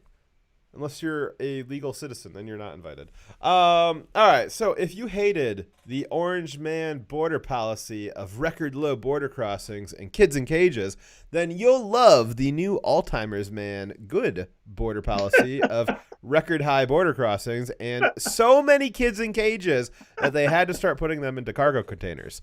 Because the only thing cooler than an Auschwitz oven is a steel cargo container in the middle of the Arizona-Texas desert in the summer. I'm getting chills just thinking of it. These shipping containers are part of the or part of what the Washington Post is describing as the first migrant facility for children. White House Press Secretary Jen Psaki, said that these are only being used because COVID restrictions don't allow ICE to house illegals as densely as they used to. But is this the only reason they need additional capacity? Why would you do that? And is it even true that ICE is practicing social distancing with illegals? It may surprise you, but the answer to both those questions is an emphatic no. So we got a donation just now. Yeah, from Slowpoke. He says the joke, you get what you deserve. Yeah, you do. You do get what you deserve. I believe in reference to the previous story. All right, so earlier this month, the Biden administration wholesale removed all COVID restrictions on migrant housings. You might, here in America, the COVID pandemic is still alive and well, but if you're an illegal immigrant, it's over. But Biden might let you if you play nice, you might get to have a small group in your backyard on July 4th. Yeah. So either if you're good, if you're a good American, if you're an American good boy, you might be able to have 4th of July in your backyard with 2 friends and family, who also live with you. But if you want COVID to be over, just illegally immigrate over the southern border. So Biden removed all COVID restrictions on migrant housing. And that's in response to what Dyer was just saying is, Jen Psaki said that they have these, kids in cargo containers because, well, COVID restrictions, you can't densely pack the migrants anymore. So we needed extra capacity. But they don't need the extra capacity because they removed the COVID restrictions. See what you did there, Jen Psaki. I see you. She's playing like 8D chess right there. Let's hear. And where did we get this information that Joe Biden removed all of the COVID restrictions? Well, a direct from CNN. Quote, the Biden administration notified facilities caring for migrant children that they can open back up to pre-COVID-19 levels. If you're a parent in LA or New York, you have got to be asking yourself why your kids aren't allowed to go back to school, but CBP can pack kids the same age as yours like sardines into cargo containers. And not just packing them in there, holding them there for a long time too. According to CNN, some kids are being held in these cargo containers for more than a week. Far longer. Holy shit. I know. Far longer than the 72 hours permitted by U.S. law. I mean, you'll spend less time in a cargo container if one of the coyotes abducts you. Like the literal coyote. Because that's what happens, right? They'll have the coyotes. You pay them to get you across the border, and then they'll take you hostage, and then your family will have to ransom you. Like, they will keep you for less than a week, not as long as the Biden administration. And really, we're guessing that the only reason why the current number is about a week for how long they're staying in these cargo containers is just because, like, time hasn't passed. Like, we haven't had enough time under the Biden administration and this new border surge to establish a good timeline on how long we're holding children. How long are we holding kids in these cargo containers? And I bet you that the average length of keeping kids in cargo containers, I bet you the average length of that will probably continue to rise at approximately the same rate as the number of days that are passing. I bet you next week it'll be an average of 2 weeks, and the week after it'll be an average of 3 weeks. You know what I think is funny is that Trump was criticized for putting kids in cages, quote unquote. The cage areas being fencing that was set up by the Obama administration, and that Trump inherited, but it was bad for kids to be in cages, fencing that you could see through. But the Biden administration's solution to that is to put them in a smaller space that you can't see through. Yeah. Now, I will admit we do realize. I mean, some of this is just for a little bit for fun, but I do understand that the cargo containers they have an interior. They apparently have butterflies on the walls. They have bars in the windows, and maybe that wasn't a point in their favor. And they do appear to have some air conditioning units on them. But again, we're talking about steel cargo containers in the desert in Arizona in what is about to be the summertime. I don't know how much work that AC is going to be doing. I'm Tell guessing. me how this is better than a fenced-in area inside of a large air-conditioned building. Yeah, well, I know that they were upset because they were saying Trump was like freezing them out because he had it at like 68 degrees, and because it was hot outside, and when it's hot outside, you kind of like to be in a cool interior environment, and so Biden's like, well, we're not going to freeze them out. We're going to put them into steel sun ovens. Yeah. That's the solution. I would say, just as a rule, never walk into a giant hot steel box at the direction of any government. It's just it just doesn't end good. I mean, I've literally done that, but okay. Yeah, but you did it intentionally. You on purpose signed up. You literally signed up for that. I did. Yep. So you also paid for them to gas you. Yeah, it's kind of funny when you say it that way. Yeah. Great. So, but even before Biden ordered the COVID policy to be lifted, that they're denying was lifted, by the way, they still weren't following COVID guidelines. So he lifted guidelines they weren't following. Great. So as reported by CNN, some facilities were at as much as 576% capacity. I sincerely don't believe these facilities were at 50% capacity before Biden rescinded the COVID restrictions, and then just jumped up 12 times that number in a week. They got a lot come across the border, but that seems kind of hard to believe. They've been over capacity the whole time, and that's not to mention the hundreds of verified COVID-infected illegals that were dumped onto various Texas cities in the past few weeks.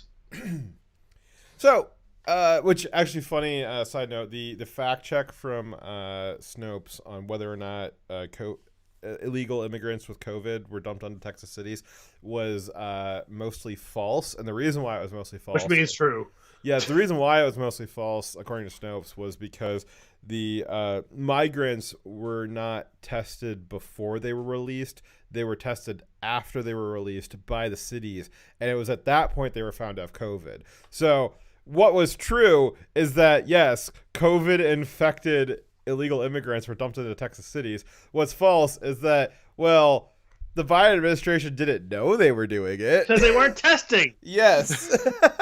Jeez, you identified the problem, Snopes. Good job. Yes. You're terrible at what you do. You had one job, and that was to check the facts of the statement, and you still got that wrong. So if you were wondering why they are so over capacity, 576% capacity, what? Just a tad bit. Yeah, just a little bit. The New York Post has the answer.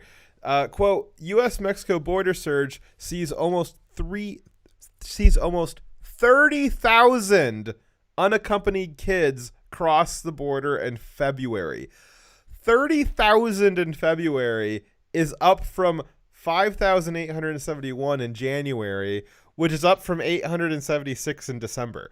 These numbers are increasing faster than exponential. I checked to see how fast it is faster than an exponential curve. It is absolutely a straight line up. It's almost factorial. It is a ridiculous amount of increase. It is almost undefined by mathematics. These numbers, all right. So the 30,000 unaccompanied minors in February is more than all unaccompanied minors in 2020. In 1 month, in Joe Biden's first month, more unaccompanied minors than all of 2020. Total border crossings in February were over 100,000, which is up from 30% in January. And looking at the numbers, almost all of that increase of total border crossings, almost all of the increase is from unaccompanied minors. So you got to wonder what is going on there with illegal border crossings. And I really wonder, what is it that we think could be driving the surge? Oh, wait, no, never mind. I don't need to wonder because the Biden administration just flat out told us what it was. Here it is from Southern Border Ambassador Roberta Jacobson. Whoa. What the fuck is a Southern Border Ambassador? I I really just don't know. It's a made up title for a woman who speaks Spanish. Oh, so in a see, yellow suit.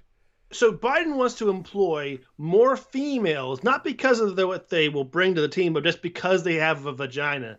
Not all women have vaginas. So he's just invented a meaningless, unnecessary job just to put someone in there to fill the spot to check a box. How demeaning is that to be a person who says, we're giving you a job that we don't need you to do. We just want you there because you got the right equipment. Isn't the Southern Border Ambassador just like Texas? like Southern Border Ambassador is not a real job.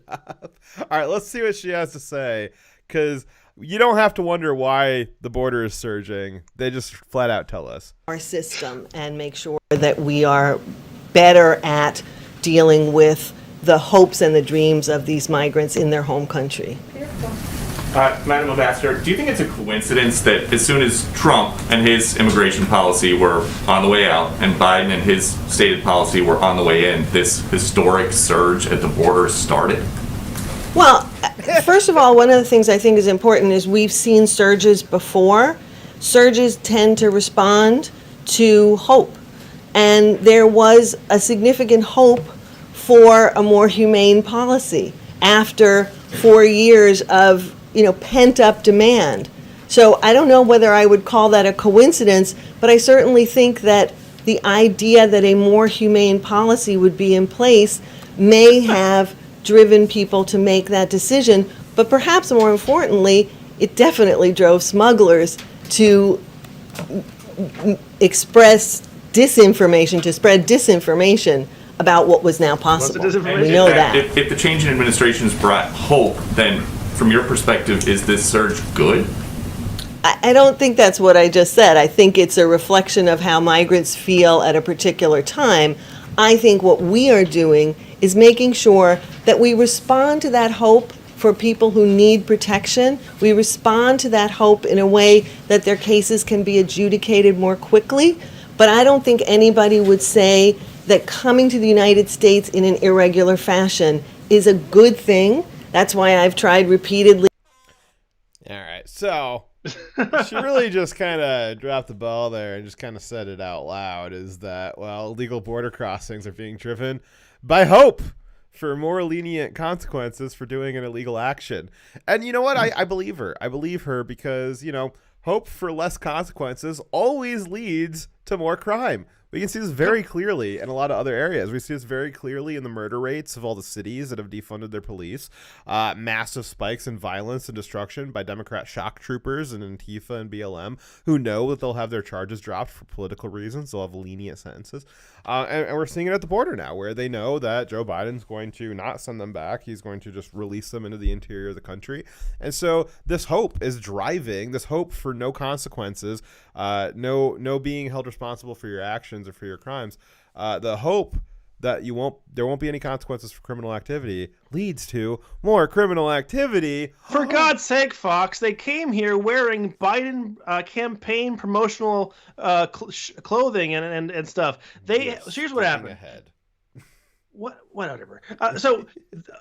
He told everyone through his public addresses that he was going to let people come into the country. He was not going to detain people. And the NGOs and the smugglers, they went out and advertised to countries and convinced gullible people, hey, you come to America, look, this president, he's going to accept you in and you get all these free benefits. And they, using the messaging that Biden and his campaigns put out there, legitimately saying they're going to not hold people accountable.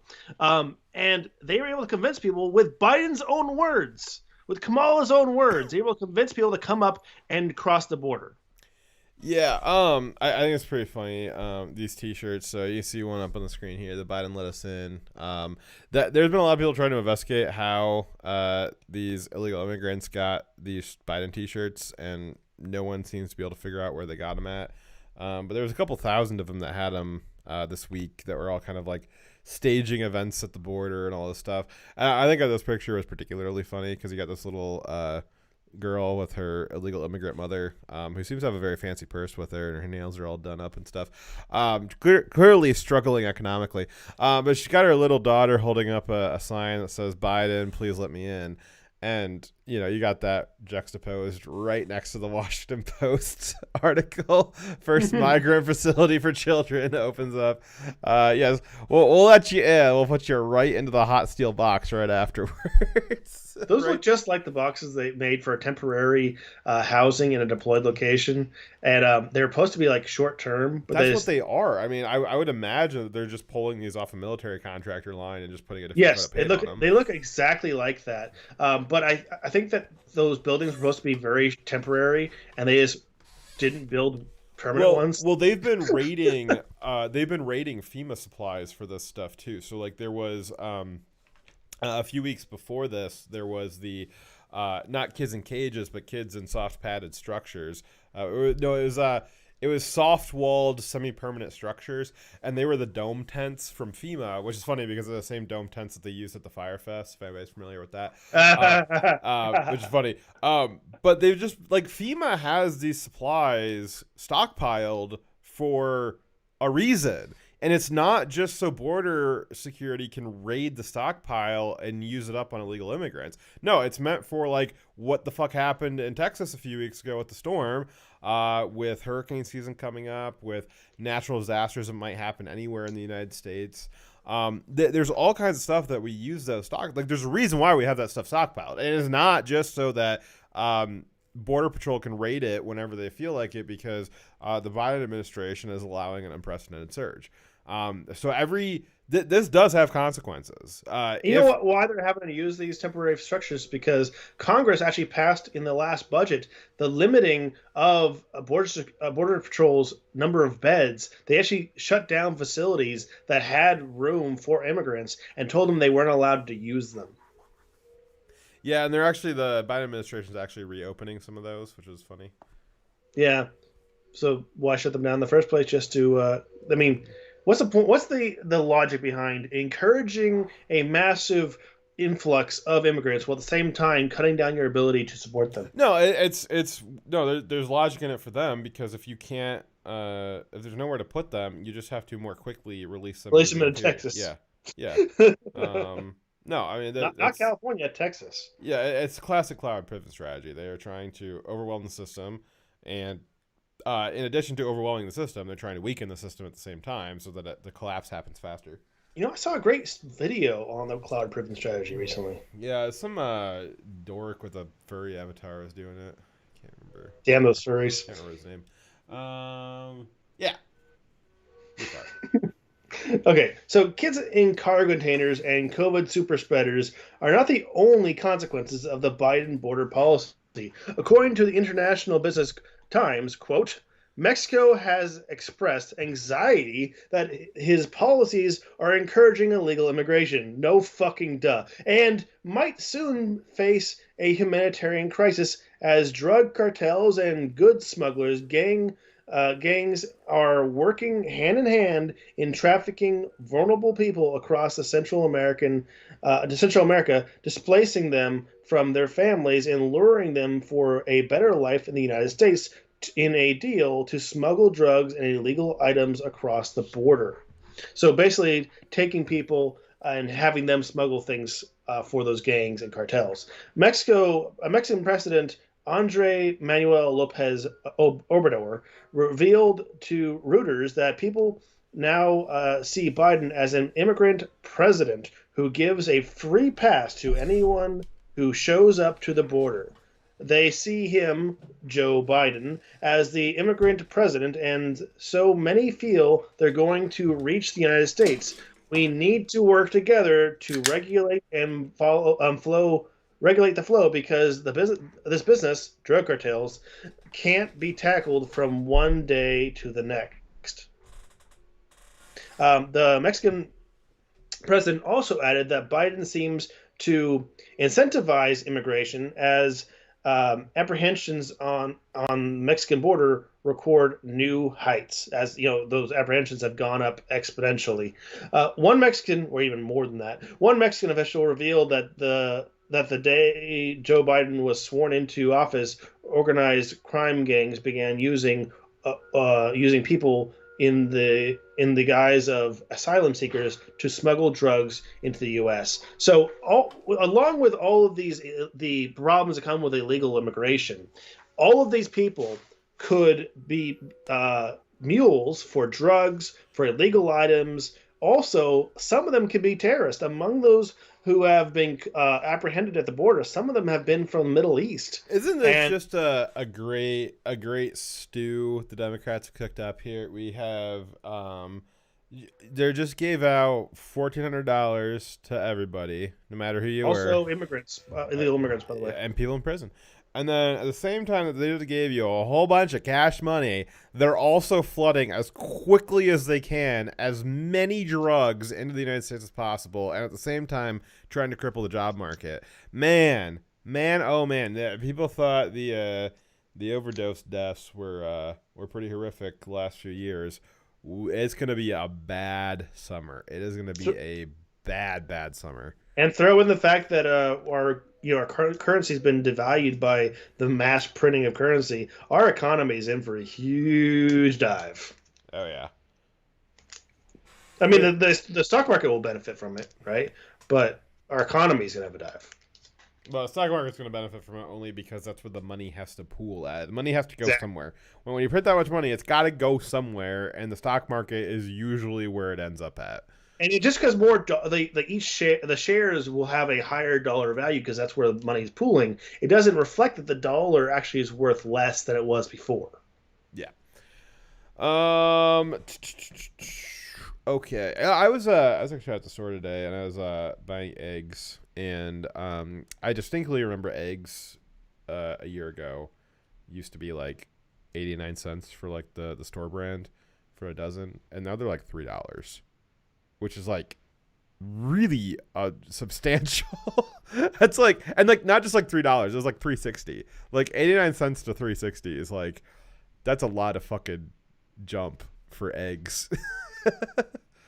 Like I don't know, man. That's rough. A lot of other stuff's starting to surprise me too. Okay, in like 2 years from now, that's gonna be like the first warning, but not even the biggest problem.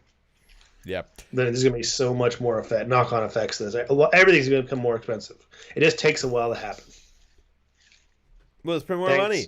All right, so. That doesn't help me. Doesn't help you.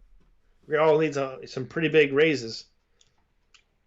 Can I get my my stimulus check in 9 millimeter, please? 9 millimeter is fucking like $37 where I'm at too. Oh, 9 millimeter, but what about 308? It's basically impossible to get. Yeah, like if you can find it, it's absurd, and it's just like, man. Did I tell you the time I spent $47 on 12? It was Mauser rounds. Jesus. Yeah, it was ridiculous. Yeah, I went shooting this week, and I was like, God damn. Like, it was like, I didn't even get that much ammo, and I was just like, oh wow, like I spent a lot of money in like 30 minutes. Yeah, I just bought 400 more rounds. Oh, that'd be exciting. Hope you have someone fun to shoot it with. All right, our next story. Shoot with, not shoot at. All right, next. What's that? Oh, like you just pointed me. I had high hopes and you ruined it. Yeah, I know. All right, so next story is military stuffs. All right, so this week we had lots of non-military stuff this week. So this week the top brass in the military continues to violate one of the key components of our democracy. At the core of our political system is the peaceful transfer of power, which necessitates political neutrality by the military. In the U.S., power is not gained or maintained through the loyalty of military to the civilian leadership. The civilian leadership is what controls the military. The military's approval of the civilian leadership is largely irrelevant, and it is best that they keep their mouth shut about it, on a public level, because we're not a third world dictatorship where the people in power are there because the military likes them. That's not how it works. Military doesn't get a say in it. They serve the country, not a political group. They serve the realm, not a particular king. All right, so examples of these violations are the Pentagon ordering background checks of National Guard members deployed to the Capitol that have eliminated members associated with conservative or other right-leaning activist groups, including a bunch of very tepid, innocuous groups. Yes, groups like Young America's Foundation, or the group that tries to not let far-left rioters disrupt military funerals. That sort of stuff. Let's see here. The Pentagon has also the use of excessive force used to secure the inaugurations was approved of by the Pentagon. That they did have 28,000 National Guard troops in D.C. at one time, now down to 5,000 Guard troops that will be stationed there until, quote, the fall. Whatever that means. It's the most ominous thing I've ever heard in politics. I intentionally worded it more ominous. Yeah, is that the military will occupy the Capitol until the fall. Well, yeah, I guess that makes sense. I think about that a lot. It's just like I've been doing this job for like almost 2 years now, and I've been, highly engaged in politics for a lot longer than that. And I can't think of a phrase not in fiction that was more ominous than the military will be deployed at the Capitol until the fall. Holy cow. Alrighty, let's see. We also had another example of the military leadership not remaining politically neutral as they are supposed to do. The top brass in the military established the top brass in the military enabled the lie to President Trump about our troop totals in the Middle East. They allowed civilians in the State Department to lie to the White House about troop deployment locations and schedules, making Trump think that we did not have 5,000 troops in Syria when we really did. And Trump was trying to remove them. And instead of telling Trump, like, hey, this is where our troops are at, when he asked them, they lied to him. And so he thought that he had done what needed to do, and he thought that his orders had been carried out, when in reality, his orders had not been carried out by the military brass, and the military brass did not inform Trump that his State Department was lying to him about the troop deployment numbers, which is that's pretty bad. We spent a lot of time ragging on that one civilian who was waging his private war on behalf of America, without telling Americans or the president about what he was doing. But we have to accept that there was a lot of military leaders that knew what he was doing, knew about the lies, and let it happen. That enabled those lies. Yeah, and they are part of the problem. Yeah, I mean, exactly. Like, you got one guy at the State Department who has all his lackeys, they coordinated in lying to the president. But then you got these military generals who are meeting with, Trump and other White House officials, and they're seeing the statements by the Trump administration that, we removed all these troops from Syria, and they all know what's going on. They are, they're working 2 blocks away from where Trump's living at. They could have walked over there and called him or told him or whatever, and they all sat there and they let it happen. They knew. This is one of those things where it's dereliction of duty by omission, right? So, Dyer, if you had knowledge of an imminent threat to the base, maybe it's not your duty to check for imminent threats to the base, but if you had an awareness of it, do you or do you not have a duty to report that? So I many times have reported a perceived threat to the base. An example would be I saw someone surreptitiously taking photos of the rear gate at one of my bases. I blocked the person's vehicle in, called in security forces, and made sure that was dealt with. I mean, more maybe specific to the situation is you've got both superiors and subordinates. If you had awareness that your superior gave an order to do something and that one of your fellows at the same rank or the person below you was said that they had done those orders, that they had been completed properly, and you knew for a fact that they had not completed those orders. I mean, would you not have a duty to tell your superior that the orders Absolutely. were... Yeah. Absolutely. And who is superior to the generals in the hierarchy chain? The president. Oh, and they just didn't tell him that the orders were not followed. So, I mean, that's pretty... I mean, and I guess really, what would be the consequences for that if you failed to properly inform your command that the orders were not followed? I mean, depending on what it is, but...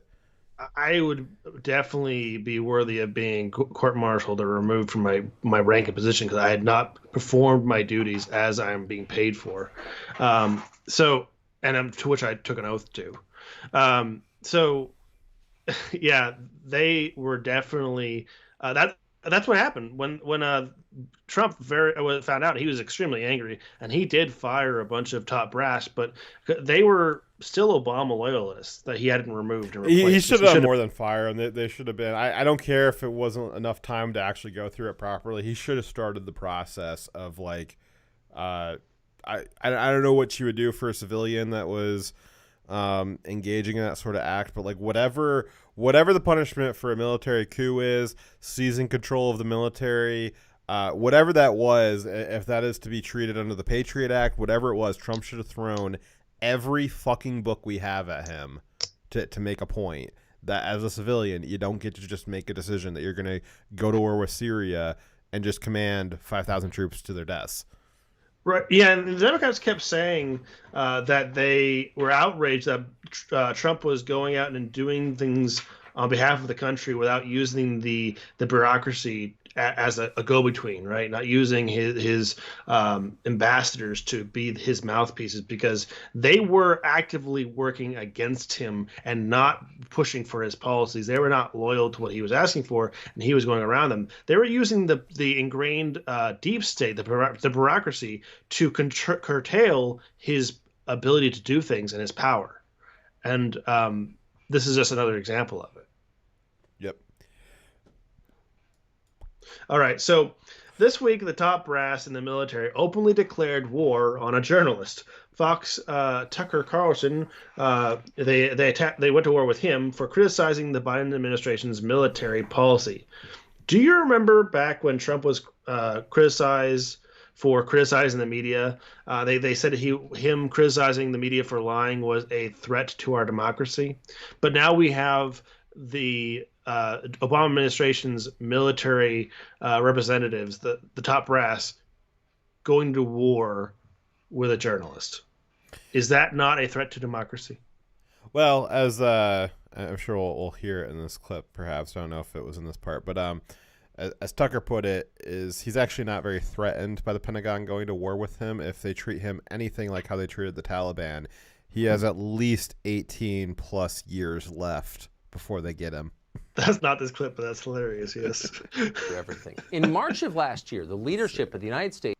So wait, one second. This is the clip that the top brass were criticizing Tucker for. Yes.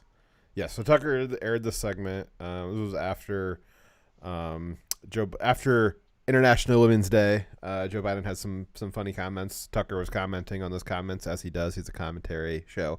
And then after this segment is when the Pentagon decided to respond to Tucker directly. In March of...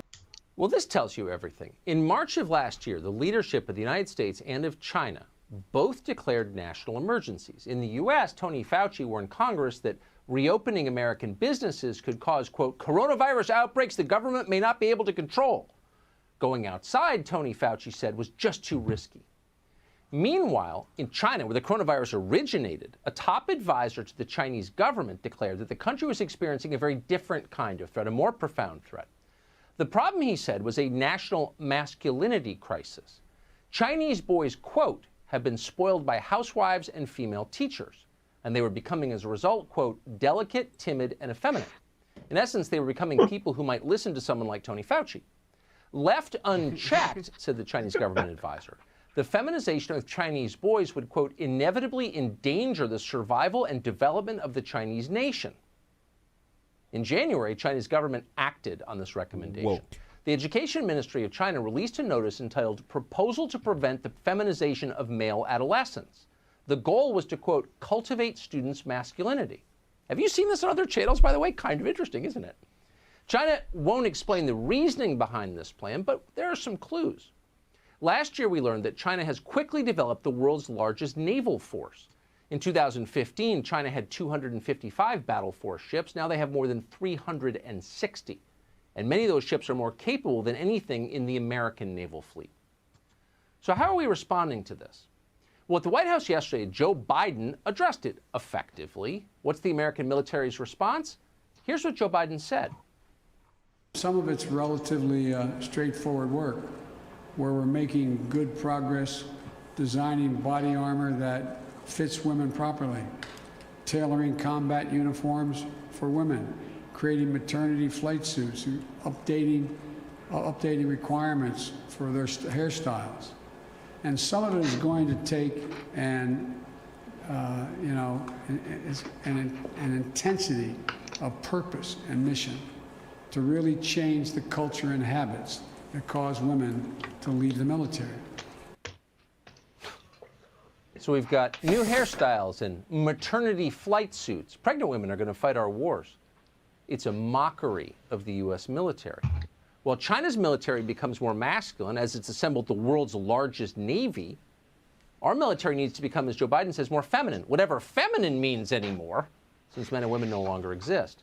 The bottom line is it's out of control, and the Pentagon's going along with this. Again, this is a mockery of the U.S. military and its core mission, which is winning wars. One of the few people who's been paying attention to this is someone who served in the U.S. military, Indiana Congress. All right. So, Dyer, did we lose you? Dyer always just like... I'm here. Okay. So the design of body armor for women that fits women better is a real thing. All the things that Biden mentioned in there are real things that are currently happening in the military. Actually, I think they're mostly happening before, except for the hairstyle thing. The idea of pregnancy flight suits, those things are real. But the one thing that really stood out to me is completely insane. Wasn't female body armor. It was the idea of pregnancy flight suits, because that's completely absurd. A woman who's pregnant will not fly. She will not be on flight duty. And the reason why an officer wears a flight suit is because their primary duty is because they fly, right? Yes. And right now, if they aren't on flying status and they are pregnant, they wear a maternity OCP uniform, which is flexible and looks like the ground uniform. It is insane that they would. The only reason why they have a flight suit at this point is for vanity reasons, to show off what their job is rather than for practical reasons. Just give them a badge. It says like flight crew. They already have wings on their uniform, so it's completely pointless. The flight suit was designed for ejection and also to not catch fire. Well, like if the plane's on fire, that the uniform doesn't burn on them, and yeah, but doesn't the regular uniform also have fire resistance to it? Yes, it does. Maybe not the same caliber, but it does. Yes, but it is also fire. Well, some of them are fire retardant, not all of them are. Yeah, but basically, but what you have is airmen on the flight crew.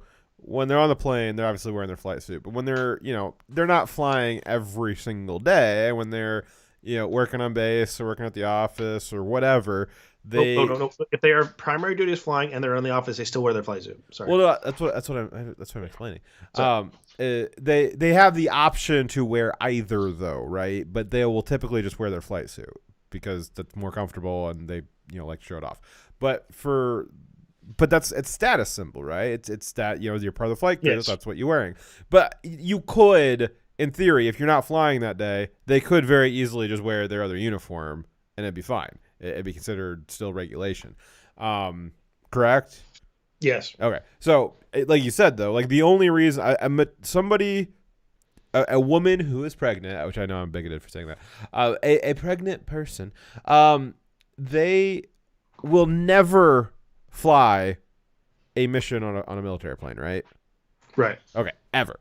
So the only reason to wear the flight suit, like you said, is just to look like pretending that they are somebody who could be on a plane at some point, even though they never could be. It's about distinguishing yourself as being the elite part of the Air Force that are flyers. Yeah, everybody's seen Top Gun. The flight suit looks cool. You see the other guys walking around and like, man, look at him. He's got a flight suit. I mean, he must be a jet pilot. That's cool. And these pregnant women, they want to be jet pilots too, apparently. So. Well, I mean, they are, but they when they're not on flying status, there was no need for this because the uniform hat was made for a certain purpose, and they're not using it for that purpose. They just could use the uniforms they have available to them. Now, the point of this is the things that they are saying that our military is doing, that they're touting as being the great steps forward that our military has achieved, are small, unimportant things that could be happening, and like all these things can be true. Like the flight suit isn't a big deal. It's just that they're touting this as being a big accomplishment, when that means they don't have bigger accomplishments to be touting, right? Yeah. This is the problem isn't that the suit exists. I mean, to me it's absurd and pointless, but really it's not that big of a deal. The deal is in comparison to what our adversaries are doing, if this is all we're able to do, then we're falling behind. Yeah, I mean, at the same time that we are designing maternity flight suits and telling girls they can let their hair down, because, that's not sexist at all to think that the main concern that women have is that they're, they get to have fun hairdos. China, they're planning on a masculinity program. Russia's building a Halo-style combat armor, which I'm sure won't work, but they're trying. And China and Russia are talking about building moon bases. They released that information this week that their goal was to make a moon base. And we might have a moon base too someday, and it'll be staffed by pregnant astronauts. It'll be great. There's also the irony that on Women's Day, their focus was on how they can more effectively put women in danger. Yeah, so I this is really interesting, right? So it was International Women's Day when Biden was talking about this. So the fact that he was talking about women wasn't really what's at issue. It was whatever you feel about the holiday, it was the holiday, and it was an appropriate day to talk about it, or to talk about women. But women do a lot more things than get put into the line of fire or burned to death in a plane accident. There was we landed the most advanced rover ever on Mars 2 weeks ago. Biden could have talked about all of the women in NASA, which there's actually a lot of fantastic women in NASA and throughout their history. It's filled with women that have done really, truly amazing things with programming and engineering. If you guys haven't watched Hidden Figures, that's a fantastic movie. All of it's true. Really, really great story. But there were so many things. The person who wrote all of the code for Apollo 11 was a girl.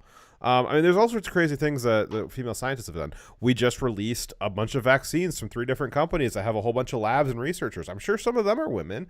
Biden could have gone and talked about all the stuff that they're doing. There's a lot of different university programs in science and engineering, all that stuff. Biden could have talked about any one of those things for women's advancement. And the thing Biden chose to focus on was advancing the ability to put women into combat situations. That was actually, since this was actually a ceremony to honor the 2 females who are being promoted to be 4-star generals that are standing behind him right now, how about he talk about some of the major accomplishments that they have achieved? Because all he did was talk about some these minor programs for women's comfort. Yeah. Though I'm not saying that they shouldn't have done those things.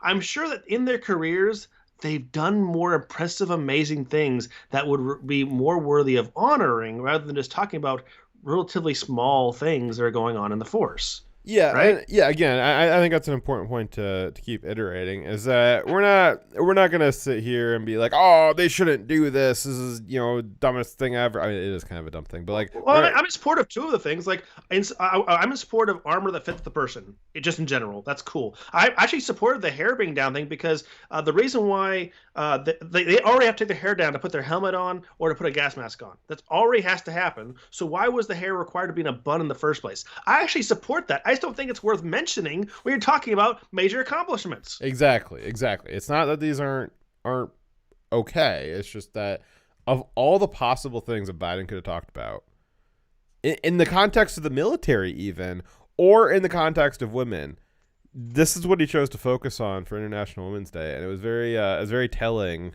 about, I don't know what the Democrats are planning, but they already put out the first week Biden was in office. The Pentagon put out that they wanted to have a gender and age neutral battlefield, which, a lot of people focused in on the gender neutral battlefield.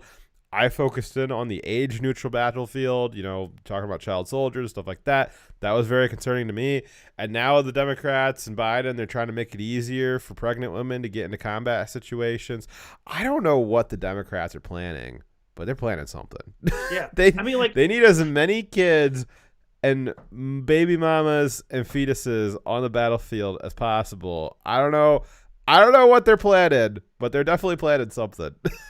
So the woman on the left here, she has been officer in charge of multiple commands, and she's also personally flown a bunch of sorties where she's pulled out medical casualties. She's delivered resources to people in combat. She's actually done amazing things that were worthy of praise, but he didn't bring those things up.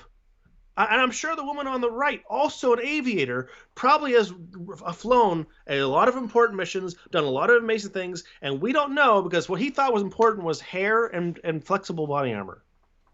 Yep. Seriously? All right. So so one more thing. Sorry. So the problem that isn't really that these things exist, like we covered.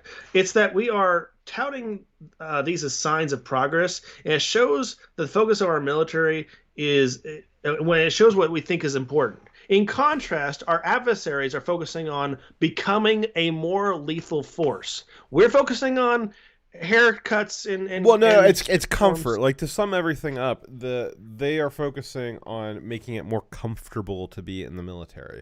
Now, I'm focused on being more comfortable in my job, but and it's not that I think that the military should be in important conditions, but the idea that the key focus right now is on making it as comfortable and inclusive as it possibly can for people of all abilities.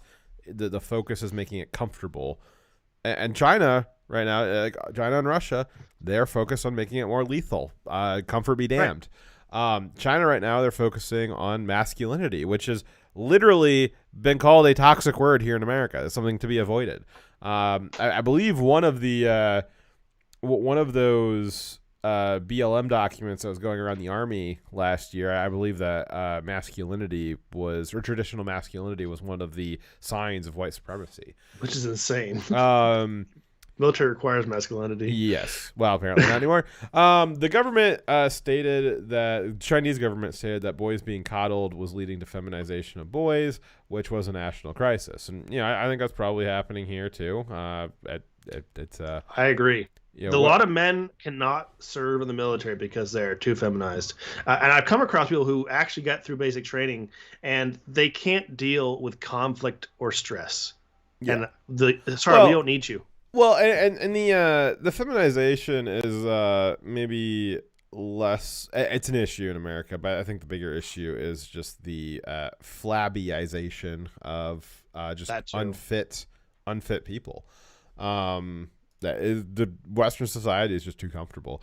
And China, I mean, they are still straddling the edge of poverty, a lot of them. And a good way to get out of that is to join up the military. But when you join up, you're not fat because you're starving in your village your whole life. And then you join the military and you're probably a pretty lean, mean fighting machine, probably pretty scrappy. And the Chinese military can just form you into whatever you want.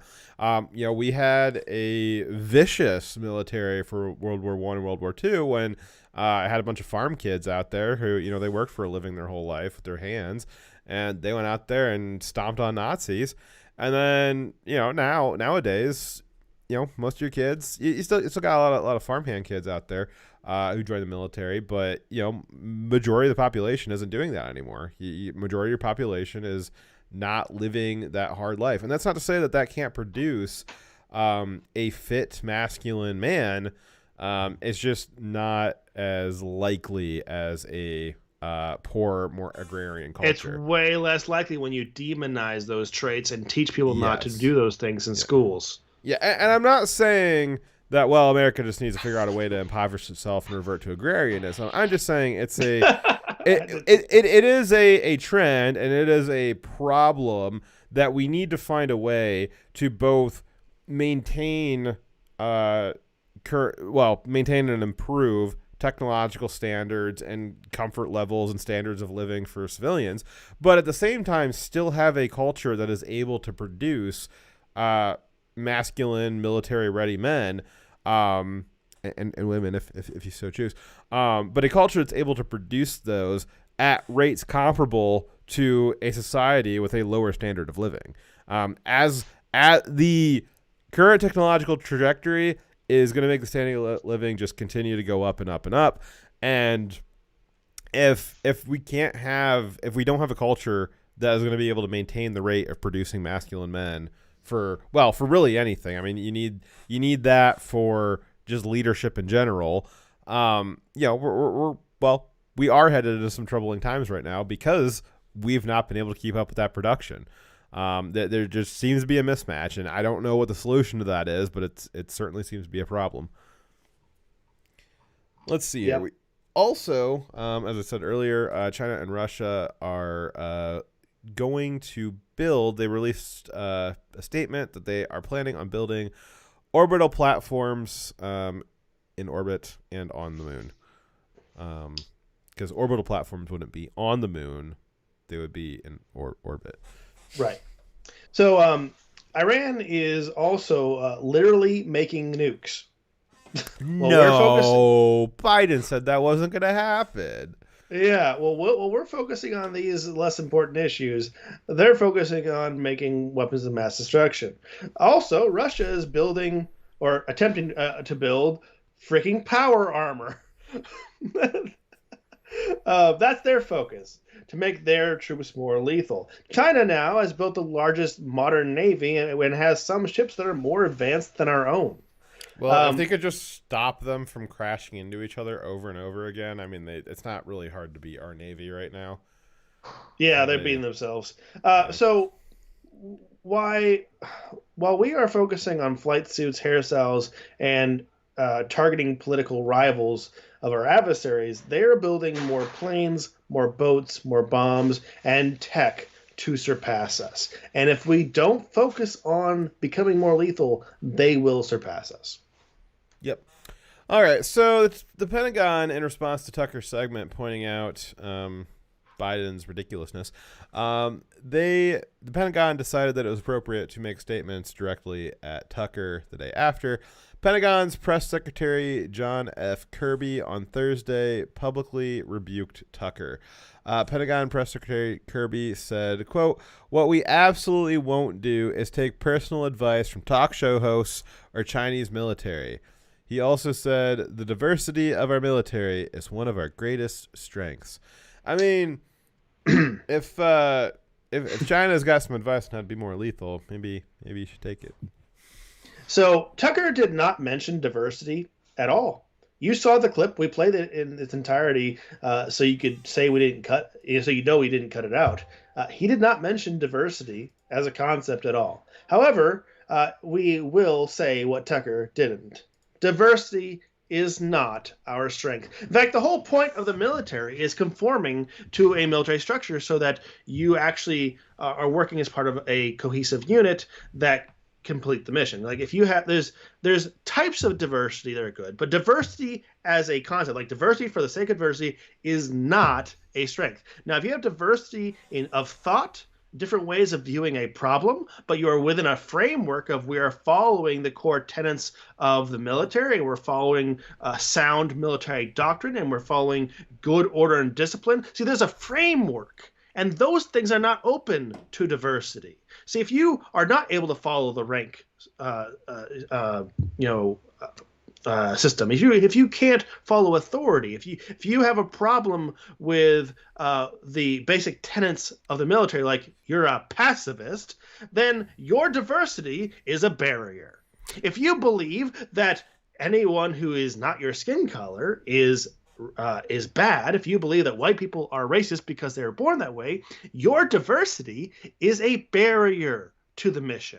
So no, diversity in general is not good. A pregnant woman is not able to fight.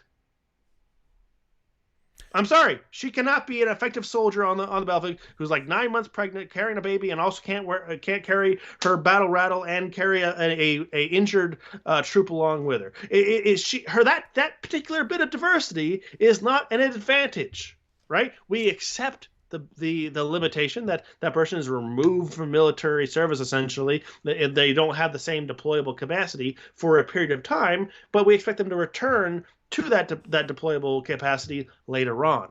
But if they can't, after pregnancy they cannot become deployable again, eventually they're asked very politely to leave the military.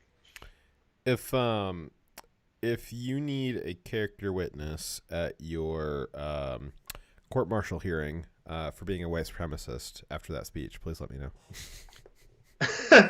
So just spouting off all the key white nationalist talking points the left thinks is white nationalists. So yeah, they probably accuse me of that. But like cases of where diversity is good is like, so diversity, if you're meaning people of different skin colors and backgrounds, yes, that's fine.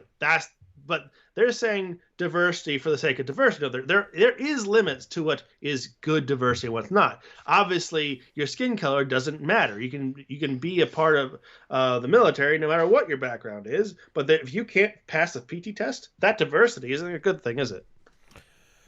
Nope. All right. Diversity of fitness. So when Biden appointed those two generals, General Jacqueline V. Von Oakvost from the Air Force and Lieutenant General Laura J. Richardson to the Army, he talked about when picking them was he was praising them for being female. He didn't praise their accomplishments. He picked them just because they're women. And the only backup thing he added on, he did say, "Oh, they're highly decorated." But when he went to explain what that was, or that they were highly, had high credentials, all he provided was these small things, these programs they made to help women's comfort. That wasn't explaining how they had the merits to be the best 4-star generals out of those he had available. So here's the clip. Did he? Did any of their decorations include being deployed against U.S. civilians in the Capitol? If not, they need to get their numbers up. I didn't actually review the ribbons. Thank you, Madam Vice President. And thank you, Mr. Secretary. On Friday, I submitted to the Senate for confirmation my first slate of nominations for 4-star command positions in our armed forces. Among them, 2 outstanding and eminently qualified warriors and patriots, General Jacqueline Van Ovost and the United States Air Force is currently the only female 4-star officer serving in our military. I nominated her as Commander of United States Transportation Command, and when confirmed, the Lieutenant General Laura Richardson of the United States Army will be promoted to the rank and join General Van Ovost as another 4-star general.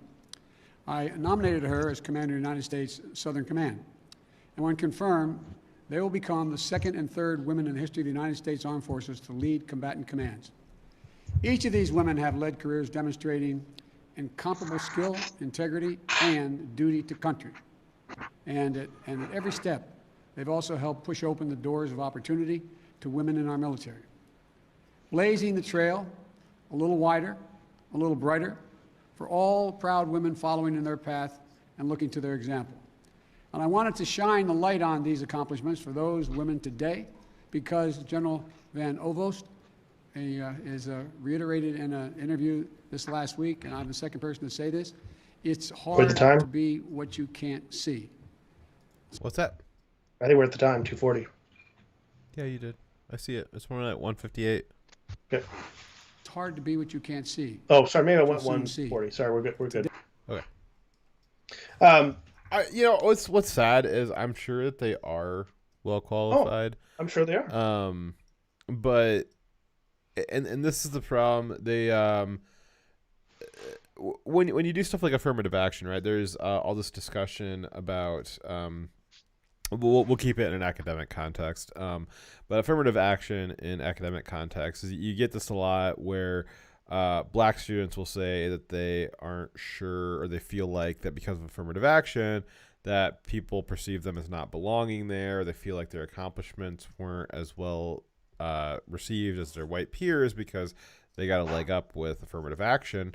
And realistically, yeah, that's how that works. When you are part of a handout program, yeah, your accomplishments don't mean as much. And even if you really did get there on your own merits, you'll never know. And it's not necessarily your fault that you'll never know. It's the fault of the liberals who set up the system. And so it's really, really unfortunate for these fine ladies here that they are getting this under this guise of, well, we're doing it because it's women and we need to be the first and we want to do it because it's women and we have to do it because it's women, it's first, and women. And they'll always have, unfortunately, under their command this notion of, I wonder if you could have made it if it wasn't because you were a woman. If Joe Biden wasn't so focused on nominating the first woman 4-star, I wonder if you could have made it just on your merits. And they'll always have that mark of doubt on them, and that's really unfortunate. Yeah, I'm sure these two generals are worthy of the position that they obviously have had long careers and got to high ranks before being picked for this. I'm sure that they are good officers. That's not my problem. The problem is it's not fair to them that when he is trying to show their merits of why he picked them for this job, that he chose to just highlight that they made programs to make women more comfortable and that they are a symbol of what women can do, not their accomplishments in the military, not what they've achieved, that they were a symbol just because of their gender. That's not doing justice for what they've actually done in their careers. They are so much more than that, and that's not fair what he did to them. They should feel lucky that he didn't sniff them, though. Yeah, I think that Biden only sees women as heads that could possibly be sniffed. Yeah. So another thing going on, a little Middle East update. The United States Air Force this week flew a pair of B-52 bombers escorted by military aircraft from Israel, Saudi Arabia, and Qatar over the Mideast to send a warning to Iran amid ramped up tensions. Yes, there is a growing conflict, more troops and more operations happening in the Middle East right now because Biden just loved that war haul. He loves that war. He wants more of it. Oh, go ahead. This bomber flyby with other military aircraft escorting it was in response to a pro-Iran satellite channel, TV channel, that's based in Beirut, broadcasting Iranian military drone footage of an Israeli ship hit by a mysterious explosion. Now that we have drone footage from our adversary showing the attack, we now highly suspect, and I think we've always did expect, it was a drone attack and that they had videotaped it and were now broadcasting it, taking credit for their attack. Other regions in the Middle East. Do you remember towards the beginning of the Trump administration, the alleged chlorine gas attack from Assad onto his own people. Yeah. Assad was attacking his own people with chlorine gas, and because of that, we had to go to war with Syria for some reason, because, for some reason, that's a thing that affects people in America. Did you hear about the updates for that this week? I know it was updates from this week, but I heard that it was actually the rebels on the ground who actually did the attacks. Yeah, so at the time, there was a lot of skepticism from, I don't know, I guess I call it the intellectual dark web, and just kind of people like Alex Jones kind of a thing. But Tulsi Gabbard jumped in the mix. There's a few other kind of prominent conservatives that were, kind of tiptoeing into it at the time, saying, hey, hold on a second, we need some more information on that. Tucker was among them, doubting the official story. And there was a lot of finger wagging at people that were doubting the official story, questioning their patriotism. Tulsi got smeared as, why are you trying to carry water for Assad? Because, again, the official story was that Assad had dropped chlorine gas on his own people. And for some reason, that meant that we needed to go to war with them because, I guess that's what we do. And then, Tulsi saying, well, I don't think that there's any evidence of that. The evidence doesn't seem clear. She got, blamed for being, oh, well, you're carrying water for Assad. You must support Syria. You must support, civilian casualties and that sort of stuff. When realistically, it's just, hey, if this is not if this attack is not what the intelligence says it is, if there's no evidence for that, we really shouldn't be going to war over intelligence that doesn't exist. But they ran ahead with that anyways. I think it was 2 years ago, late 2 years ago, they did find out, like you said, that the attack was actually conducted by rebels. It wasn't conducted by Assad himself. But there was some information this week that came out from some whistleblowers that had, a story I might cover next week as more information comes out. It gets more analysis on it. That the U.S. intelligence agencies knew at the time when it happened, that day and that week, they knew for sure that it wasn't Assad. But they allowed the lie to continue anyways, and it actually did result in military action. Trump sent some cruise missiles in there. We went to military action over what was a known lie, and there's whistleblowers now leaking out documents that show at the time the intelligence agency did know that it wasn't Assad, yet they allowed that stuff to continue. Yeah, it is not the first time that we've gone to war or taken military action based on non-existent evidence or false evidence from or even weapons of mass destruction. Yeah, just like that. And that I kind of believe that Trump believed that this attack was real and that he probably was lied to, just like they've been doing. Like you see how the intelligence apparatus treated him, right? It's really concerning too now. You probably shouldn't comment on it, but I'm concerned for you as well. Is this idea that the international intelligence agencies, the ones that are pointed outwards, we know that the domestic ones are lying all the time anyways, like the FBI, but the intelligence agencies that we're relying on for military action and the military intelligence agencies themselves seem to be, they have been shown to be very, very willing to lie to continue military engagements. They will outright lie to maintain military engagements. They are unreliable sources, which is really, really terrifying. Yeah, it is. And they seemed beholden to their impersonal loyalties, not to the country, like to people. Like to Hillary or Obama, trying to support them. It's like a state that's embedded deep within the government. I don't know what you would call such a thing, but possibly deep state. That's all on the nose, I think. Yeah. Anyways, so I guess what we have to look forward to is continued rising tensions and ramp of military actions in the Middle East. Yay! And any skepticism over it, remember, You're carrying water for the enemy. If you're You need to skeptical, always believe the intelligence, no Yes. matter how many times they lie to us, no matter how many times they're wrong. I think you've had a bit too much to think there, sir. Just just follow with what they say. All right.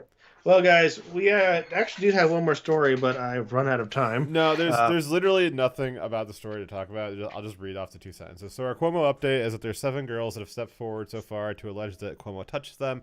He says that he didn't touch any of them, even though we have a photo right here of one of them that he's touching right now in this photo. And the rate of girls stepping forward to say that Cuomo touched them is actually now growing faster than the COVID infection rate, which is pretty incredible. And I also just wanted to add, last thing is I think it's actually pretty transphobic that Cuomo is only touching girls without penises. I think that girls with penises deserve Cuomo's unsolicited touches as They much actually are lined up at his house to be touched, and he's refusing. Yes. That is literally the end of that story. So that's all right. That's all I have prepared for that. We'll see you guys. We'll see you guys next week. Maybe we'll have a mid-week. Maybe we won't. Actually, we will definitely be having a show next week, won't we? Yeah. I don't know. Depending on how sober we are. Might be a drunk stream. All right, you guys. All right. See you guys. Dire Wolf out. All right. Have a safe week, guys. Peace.